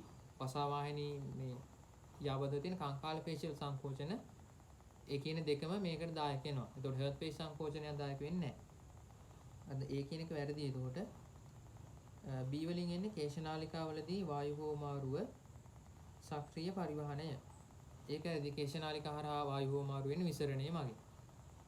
ඊගාට රුධිරයේ කැටි ගැසීම ඒකට ත්‍රොම්බින් සෑදීම කියන එක ඒකේ හරි. දැන් රුධිර කැටි ගැසීමේ යාන්ත්‍රණය මතක තියෙන රුධිර කැටි ගැසීම යාන්ත්‍රණයේදී කැටිකාරක සාධක නිදහස් වුනහම එන්සයිම් ප්‍රතික්‍රියා මාලාවක් සිද්ධ වෙලා ප්‍රෝත්‍රොම්බින් ත්‍රොම්බින් බවට පත් වෙනවා. හරි? ප්‍රෝත්‍රොම්බින් ත්‍රොම්බින් බවට පත් වෙනවා. එතකොට ඒ හැදෙන ත්‍රොම්බින් විසින් ෆයිබ්‍රිනෝජන් ෆයිබ්‍රින් බවට පත් කරනවා. එතකොට ඒ විදිහේ ඒ යාන්ත්‍රණයක් මගින් තමයි රුධිර කැටි ගැසීම සිද්ධ වෙන්නේ. එහෙනම් රුධිර කැටි ගැසෙන්න ත්‍රොම්බින් සෑදීම කියන එක බලපානවා. C උත්තරේ හරි. රුධිරය තුල CO2 පරිවහනය රතු රුධිරාණු වල සහභාගීත්වය ඒක හරි. එතකොට D කියන එකත් හරි. මොකද මේ රුධිරය තුල CO2 පරිවහනය වෙන ක්‍රම තුනක් තියෙනවා. එකක් තමයි මේ බයිකාබනේට් අයන් ලෙස පරිවහනය වෙනවා 70ක් විතරම. ඒ කියන්නේ වැඩි ප්‍රතිශතයක් බයිකාබනේට් අයන් විදිහටයි පරිවහනය වෙන්නේ. ඊගාවට කාබ් ඇමයිනෝ හිමොග්ලොබින් විදිහට පරිවහනය වෙනවා 23ක් වගේ ප්‍රමාණයක්. ඒ වගේම තමයි රුධිර ප්ලාස්මා විදිහේ වෙච්ච CO2 විදිහට 7ක් වගේ ප්‍රමාණයක් පරිවහනය වෙන එක සිද්ධ වෙනවා. එතකොට කාබ් ඇමයිනෝ හිමොග්ලොබින් කියන එකේදී මේ කාබන් ඩයොක්සයිඩ් මේ හිමොග්ලොබින් අණු වලට සම්බන්ධ වෙලා තමයි ඒකේ පරිවහනය සිද්ධ වෙන්නේ. හරිද? එහෙනම් මේ D කියන එකත් හරිනේ. එතකොට මේකට එන්නේ C හා D කියන උත්තරය තමයි එන්නේ. කියන්නේ පස්වෙනි උත්තරේ එන්නේ 22 වෙනි එකට. මේකේ 23 වෙනි ප්‍රශ්නෙට කලින් පෙනැලි පරිමාණ සහ ධාරිතා ගැන මම ඔයාලට මතක් කරලා ඉන්නවා. හරිද? හරිද? එතකොට මේක බලන්න මේ ප්‍රස්තාරය. මේ ටික මේ පරිමාණ සහ ධාරිතා මතක තියාගන්න පුළුවන් ලේසිම ක්‍රමය තමයි මෙන්න මේ ප්‍රස්තාරය පාවිච්චි කරන එක. සහ මේ ඔයාලට මේක පුළුවන් නම් කියන්නේ පරිමාණ සහ ධාරිතා පුළුවන් නම් ඕන වෙලාවක මේ ප්‍රස්තාරයේ ඒවා ටික ලකුණු කරන්න පුළුවන් වෙන්නත් ඕනේ. පැහැදිලිද? එතකොට පෙන්හැලි පරිමා හතරක් තියෙනවා. මුලින් මේ හතර දැනගෙන ඉන්න ඕනේ. හරිද? මොනවාද පෙන්හැලි පරිමා හතර තියෙන්නේ? පළවෙනි එක උදම් පරිමාව. හරි උදම් පරිමාව ඒක කියන්නේ TV අද ටයිඩල් වොලියුම් කියන එක. ඊගාට දැන් උදම් පරිමාව කියන එක මේකේ ලකුණු කරන්න ඕනේ. හරිද? උදම් පරිමාව කියලා කියන්නේ මෙන්න මේ කොටසට. හරිද? මෙන්න මේක තමයි කියන්නේ උදම් පරිමාව. එහෙම නැත්නම් TV වලින් ලකුණු කරන එක. හරිද? එතකොට උදම් පරිමාව කියලා කියන්නේ මොකක්ද? උදම් පරිමාව කියලා කියන්නේ සාමාන්‍ය ශ්වසනයකදී දේහය තුළට ඇතුල් කරගන්නා හෝ පිට කරන වායු පරිමාව. පැහැදිලිද? සාමාන්‍ය ශ්වසනයකදී දේහය තුළට ඇතුල් කරගන්නා හෝ පිට කරන වායු පරිමාව. එතකොට ඔයාලගේ රිසෝස් එකේ තියෙන මේකේ ඇතුල් කරගන්නා හා පිට කරන වායු පරිමාව කියලා. නමුත් ඒක හරියට මෙන්න ඕනේ සාමාන්‍ය ශ්වසනයකදී දේහය තුළට ඇතුල් කරගන්නා හෝ පිට කරන වායු පරිමාව කියලා. පැහැදිලිද? එතකොට දැන් බලන්න මෙන්න මෙතන. ඒ කියන්නේ ශ්වසනයක් කියන එක ගත්තාම ආශ්වාසය සහ ප්‍රශ්වාසය කියන දෙකමයි තියෙන්නේ. ඒ කියන්නේ අපි කියන්නේ ඇතුල් කරගන්නා හෝ පිට කරන කියලා. හරිද? එතකොට මේ වායුව ඇතුල් කරගන්නේ කියන ඒ ආශ්වාසයේදී තමයි මෙන්න මේ විදිහට පරිමාව වැඩි වෙන්නේ. හරි මේ ප්‍රස්ථාරක මොබ්ලට ගිහින් තියෙන මෙතනින්. හරිද? ඒ තමයි ආශ්වාසයේදී පරිමාව වැඩි වෙන්නේ කොටස. ඊගාට ප්‍රශ්වාසයෙන් මොකද වෙන්නේ? ආපහු පරිමාව අඩු වෙනවනේ. ඒ තමයි මෙන්න මෙතන තියෙන්නේ. හරිද? එතකොට ආශ්වාසයේදී ඇතුල් කරගන්නා හෝ පිට කරන වායු මේ ප්‍රශ්වාසයේදී පිට කරන වායු පරිමාව තමයි කියන්නේ මෙතන මේ උදම් පරිමාව කියලා. හරිද? හරි. ඊගාව පෙන්හැලි පරිමාව තමයි අතිරේක ආශ්වාස පරිමාව. මොකන්ද මේ කියන්නේ අතිරේක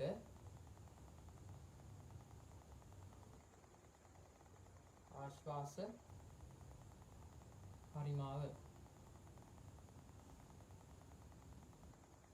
හරි ඒකට කියනවා එතකොට inspiratory reserve volume කියලා කියන නිසා IRV කියලා කියනවා. inspire මේ කියලා කියන්නේ ආශ්වාසයනේ. හරිද? එතකොට inspiratory reserve volume IRV වලින් ලකුණු කරනවා. හරිද? එතකොට මේකේ අර්ථ දැක්වීම ඔයාලගෙන් අහනවා. එතකොට මේවා අමුතුවෙන් මේ මතක තියාගන්න. කියන්නේ කටපාඩම් කරන්න ඕන දේවල් නෙමෙයි. හරිද? එතකොට දැන් මේක දන්නවානේ. උදම් පරිමාව දන්නවා. හරිද? උදම් පරිමාව කියන්නේ සාමාන්‍ය ශ්වසනයකදී ඇතුල් කරගන්නා හෝ පිට කරන වායු පරිමාව. එහෙනම් මෙතන මේ අතිරේක ආශ්වාස පරිමාව කියලා කියන්නේ මොකක්ද? අර සාමාන්‍ය ශ්වසනයකදී ආශ්වාස කරන පරිමාවට අමතරව හරිද? ඊට වඩා වැඩිපුර ඇතුළු කරගන්න පුළුවන් මේ වායු පරිමාව තමයි කියන්නේ. එතකොට අතිරේක ආශ්වාස පරිමාව කියලා. හරිද? එතකොට මේ ප්‍රස්ථාරය ඔක ලකුණු කරනවා නම් අතිරේක ආශ්වාස පරිමාව ලකුණු වෙන්න ඕන කොහොමද? මෙන්න මෙතන ඉඳන් මේ ටිකනේ අතිරේක ආශ්වාස පරිමාව කියලා කියන්නේ ඕකෙදී. මෙන්න මෙතන ඉඳන් මෙන්න මේ ටිකනේ අතිරේක ආශ්වාස පරිමාව. හරි ඒක මත ඒක මේ කොහොමද මේ ප්‍රස්ථාර දිහා බලවම තේරෙනව නේද? ඒ කියන්නේ සාමාන්‍ය ශ්වසනයකදී ආශ්වාස කරන පරිමාණය මේ තියෙන්නේ. හරි මෙතන ඉඳන් මේ විදිහට ඔහොම ඇඳොත් මේ තියෙන්නේ මොකක්ද? සාමාන්‍ය ශ්වසනයකදී ආශ්වාස කරපු වායු පරිමාව. හරිද? ඊට අමතරව ඒ කියන්නේ සාමාන්‍ය ශ්වසනයකට දේහය තුළට ඇතුල් කරගන්න වායු පරිමාවට අමතරව අපිට ආයාසාත්මකව තවදුරටත් ඇතුල් කරගන්න පුළුවන් වායු පරිමාව තමයි මේ අතිරේක ආශ්වාස පරිමාව කියලා කියන්නේ. හරිද? එහෙනම් මෙන්න මෙතන ඉඳන් මෙතන තියෙන අර සාමාන්‍ය ශ්වසනයකදී ඇතුල් කරගන්න වායු පරිමාව නම් අතිරේක ආශ්වාස පරිමාව වෙන්න ඕනේ මෙතනින් ඉහළට ටික. හරිද? ඊගාව ඒ තමයි ඒතකොට දෙවෙනි පෙන්හැලි පරිමාව. ඊගා තුන්වෙනි එක අතිරේක ප්‍රශ්වාස පරිමාව. අතිරේක ප්‍රශ්වාස පරිමාව. expiratory reserve volume කියලා කියනවා. හරිද? එතකොට දැන් මේකත් අර වගේම තමයි. හරි දැන් මෙතනින් මේ පෙන්වලා තියෙන උදම් පරිමාවෙන් මෙතන අපිට පෙන්වන්න පුළුවන් සාමාන්‍ය ප්‍රශ්වාසයකදී දේහයෙන් පිට කරන වායු පරිමාව. හරිද? එහෙනම් අතිරේක ප්‍රශ්වාස පරිමාව කියලා කියන්නේ මොකක්ද? අර සාමාන්‍ය ශ්වසනයකදී දේහයෙන් පිටවන වායු පරිමාවට අමතරව ආයාසාත්මකව තවදුරටත් දේහයෙන් පිට කරන්න පුළුවන් වෙන වායු පරිමාවට. පැහැදිලිද? එහෙනම් දැන් මෙතන ඉඳන් මෙතනට මෙන්න මේ ටික ගත්තොත් එහෙම හරි මේ පෙන්නන්නේ මොකක්ද? අර සාමාන්‍ය ශ්වසනයකදී මේ ප්‍රශ්වාසය මගින් පිට කරපු වායු පරිමාණය මේ මෙතන මේ පෙන්නන්නේ. හරිද? එහෙනම් අතිරේක ප්‍රශ්වාස පරිමාව වෙන්න ඕන මොකක්ද? මෙතන ඉඳන් මෙන්න මේ පල්ලෙහාට යන ටික. හරිද? මෙතන ඉඳන් මෙන්න මේ දක්වා කොටස තමයි අතිරේක ප්‍රශ්වාස පරිමාව වෙන්නේ. හරිද? ඊගාවට ඊගා පෙන්හැලි පරිමාව තමයි ශේෂ පරිමාව.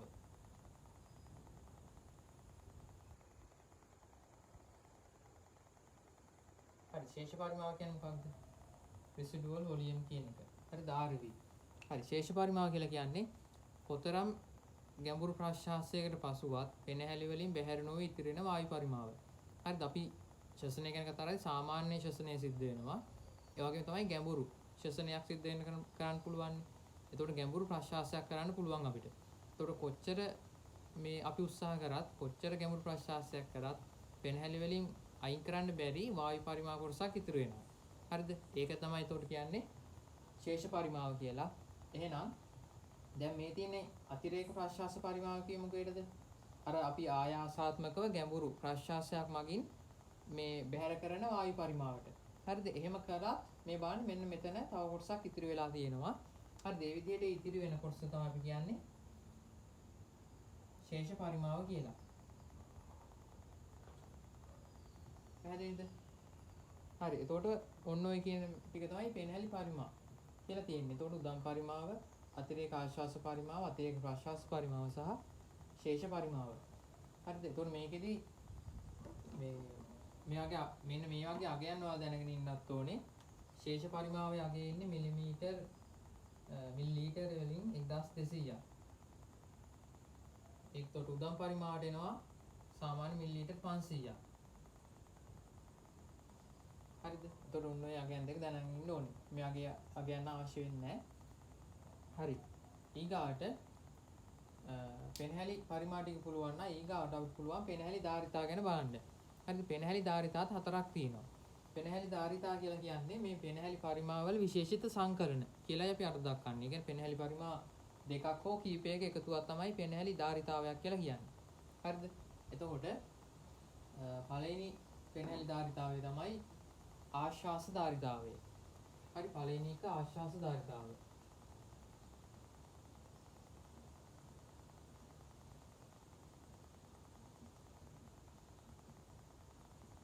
හරි, IC වලින් ලකුණු කරන අපි එක inspiratory capacity කියන එක ඒන තේරුම නිසා. හරිද? එතකොට ඔයාලා එකේ මේ ඉංග්‍රීසි මේ වචන වලට මේ සිංහල වචන ඉංග්‍රීසියට හරවලා මතක තියාගන්න ඕනේ. එහෙම මතක තියාගත්තොත් මේ අකුරු ඔයාලට ඒ වගේ ගන්න පුළුවන්. මොකද මේ ඉංග්‍රීසි වලේ මේ කෙටි දුන්නේ මේ ඔයාලට දීලා තියෙන්නේ. හරි, inspiratory capacity කියන එක. හරි, එතකොට ආශ්වාස ධාරිතාවය කියලා කිව්වහම පෙනහැලි ධාරිතාවයක් නම් අනිවාර්යයෙන්ම පෙනහැලි පරිමා දෙකක හෝ කීපයක එකතුවක් නොතන තියෙන්න ඕනේ. හරිද? එහෙනම් ආශ්වාස ධාරිතාවය කිව්වහම ඔයාලට තේරෙන්න ඕනේ මේ කියන්නේ මොකක්ද? ආශ්වාස ධාරිතාවය කියලා කියන්නේ ආශ්වාසය මගින් පෙනහැලි තුලට නැත්නම් දේහය තුලට ඇතුළු කරගන්න පුළුවන් මුළු වායු පරිමාවට. හරිද? එහෙනම් මේ ප්‍රස්ථාරේ ඒක පෙන්වුවොත් කොහොමද පෙන්වන්න වෙන්නේ? ආශ්වාසය මගින් පෙනහැලි තුලට ලබා ගන්න පුළුවන් මුළු වායු පරිමාව. හරිද? ඒක පෙන්වන්න වෙන්නේ මෙන්න මෙතන ඉඳන් මෙතෙන්ට යන ටිකෙන් නේද? මෙන්න මේ සම්පූර්ණ ටික එනවානේ. හරි, එතකොට තේරෙන්න ඕනේ මෙන්න මේ උදම් පරිමාවත් එනවා. හරි, උදම් පරිමාව සහ අතිරේක ආශ්වාස පරිමාව දෙකේම එකතුව තමයි ආශ්වාස ධාරිතාවය කියලා කියන්නේ. හරිද? IC කියන එක. හරිද? ඒක ඉනලෙන්ස් ඒ කියන්නේ වචනෙම තියෙනවනේ ඒක තේරුම. ආශ්වාස ධාරිතාව කියන්නේ ආශ්වාසය මගින් පෙනහැලි වලට ලබා ගන්න පුළුවන් මුළු වායු පරිමාව. එතකොට උදම් පරිමාවක් අපිට පෙනහැලි වලට ගන්න පුළුවන්. උදම් ආශ්වාසය මගින් එන පරිමාවක්නේ. හරිද? එතකොට උදම් පරිමාව සහ අතිරේක ආශ්වාස පරිමාව දෙකේ එකතුව තමයි එතනට එන්නේ. හරිද? ඒ කියන්නේ TV ධන IRV. හරි, ඊගාවට දෙවෙනි එක තමයි කෘත්‍යානුගත ශේෂ ධාරිතාවය.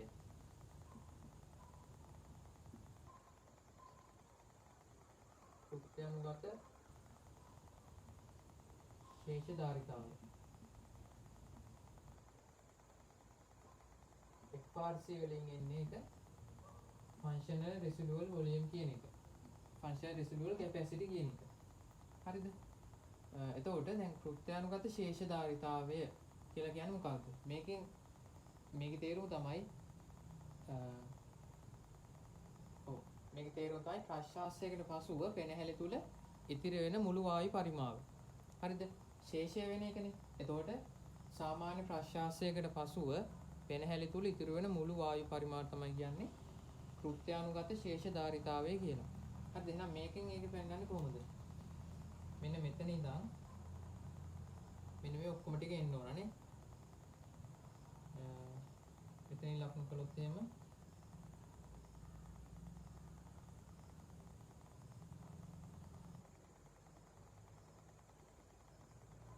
හරි මෙන්න මෙතනට FRC හරිද? සාමාන්‍ය ප්‍රශ්වාසයකින් පස්සේ පෙනහැලි වල ඉතුරු වෙන්නේ මොන වායු පරිමාවන්ද? අතිරේක ප්‍රශ්වාස පරිමාව ඉතුරු වෙනවා, ශේෂ පරිමාව ඉතුරු වෙනවා. එතකොට මේ දෙක එකතුව තමයි කෘත්‍යානුගත ශේෂධාරිතාවය කියලා කියන්නේ. හරිද? ඒකට ආශ්වාසධාරිතාවය කියන්නේ මෙන්න මේ උඩින් තියෙන පරිමාණ දෙක එකතුව. කෘත්‍යානුගත ශේෂධාරිතාවය කියලා කියන්නේ මෙන්න මේ යටින් තියෙන පෙනහැලි පරිමාණ දෙක එකතුව. පැහැදිලිද? මේකට එන්නේ ERV ධන RV. හරිද? ඒක තමයි එතකොට කෘත්‍යානුගත ශේෂධාරිතාවය. ඊගා එක ජීවධාරිතාවය.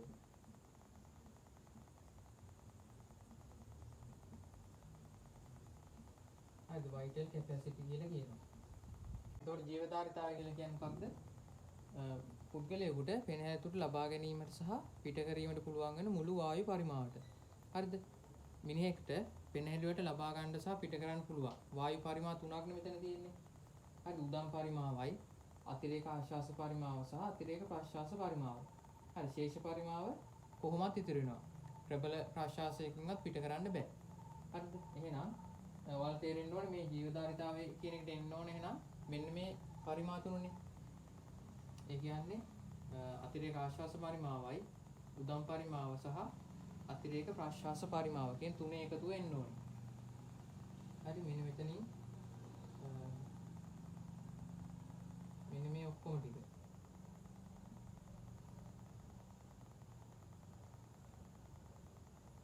මේක තමයි අපි කියන්නේ VC ජීවධාරිතාවය. හරිද?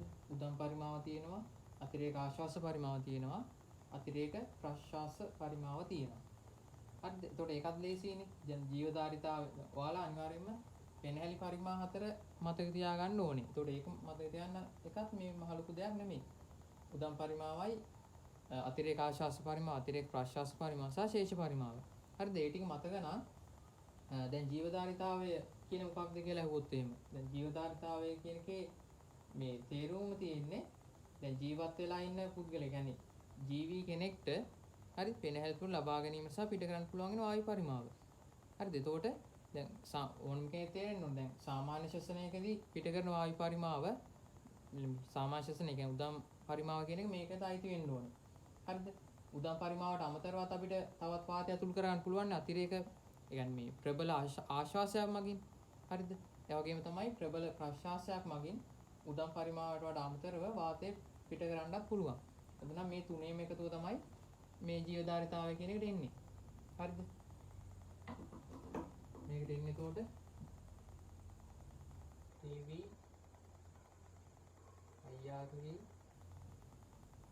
ERV කියන මේ තුනේම එකතුව. හරි ඊගාව එක තියෙන්නේ මුළු පෙනහැලි ධාරිතාවය.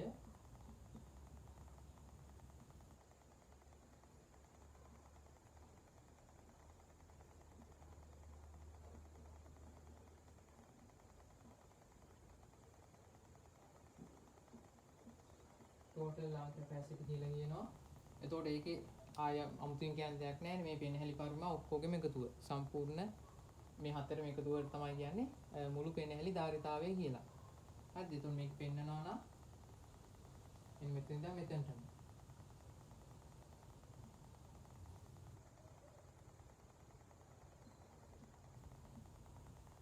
හරිද? උන්ට මේ හතරම එකතුව එන්න ඕන ඔතන.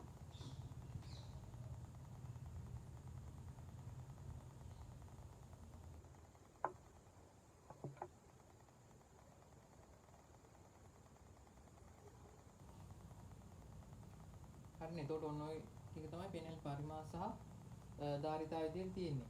එතකොට මේකෙන්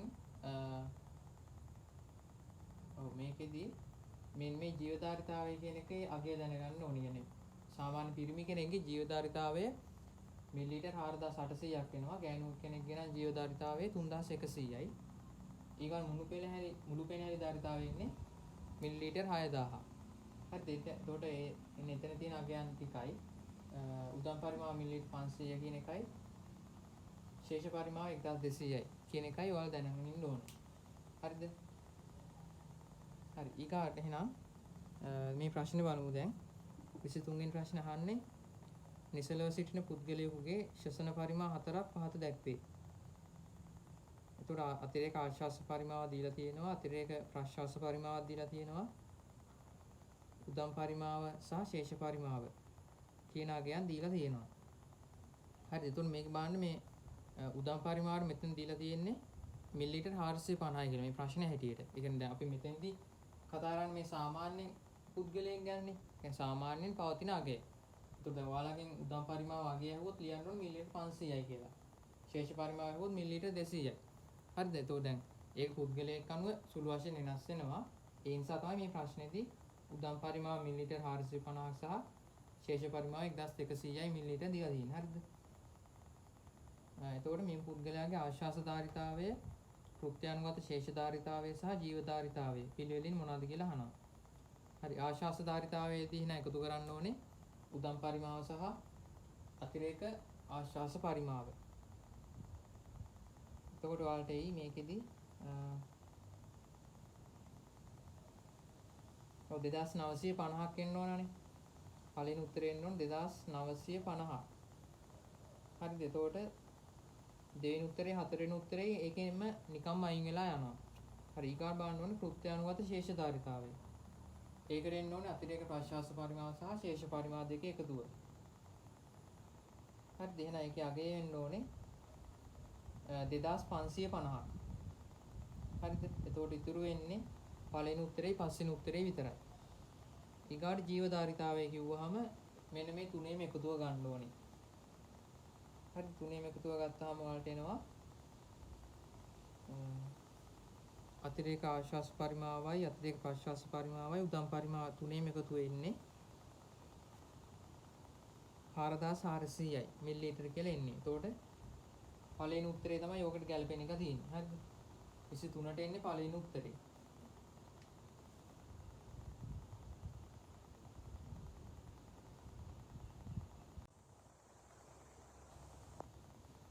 හරි. ඊගාට 24 වෙනි ප්‍රශ්නේ සතුන්ගේ ආහාර මාර්ගයට විවෘත වන්නේ පහත දැක්වෙන බහිස්රාවී ව්‍යුහ අතරින් කුමක්ද? හරිද? ඒතකොට ආහාර මාර්ගයට විවෘත වෙන්නේ මේ වගේ මැල්පිගියේ නාලිකා කියන එක තමයි ආහාර මාර්ගයට විවෘත වෙන්නේ. හරිද? ඒ කියන්නේ ඒ නාලිකාවක් ගත්තොත් මේ වගේ තියෙන්නේ.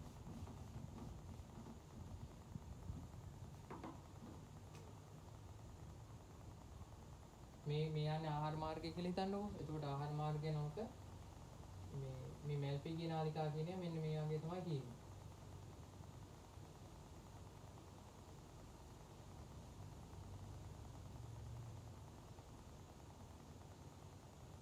හරිද? මේ ආහාර මාර්ගයේ මේ තමයි මැල්පිගියේ නාලිකා. එක පැත්තකින් ආහාර මාර්ගයේ මේ විවෘත වෙලායි තියෙන්නේ. හරිද? අනිත් පැත්තෙන් සංවෘත වෙලා තියෙන්නේ. එතකොට මේ පිටත තියෙන මොකක්ද? මේ තියෙන රුධිර හෙබ කියන එකනේ තියෙන්නේ. හරි. ආත්‍රපෝඩාන් තියෙන්නේ විවෘත සංසරණ පද්ධතිය. එතකොට මැල්පිගියේ නාලිකා තියෙන්නේ කෘමීන් සහ භෞමික ආත්‍රපෝඩාවන්ගේ. එතකොට මැල්පිගියේ නාලිකා තමයි මේ විදිහට මේ ආහාර මාර්ගයට විවෘත වෙන්නේ. එතකොට එන උත්තරේ 4 වෙනි එක 24ට එන්නේ 4 වෙනි උත්තරේ.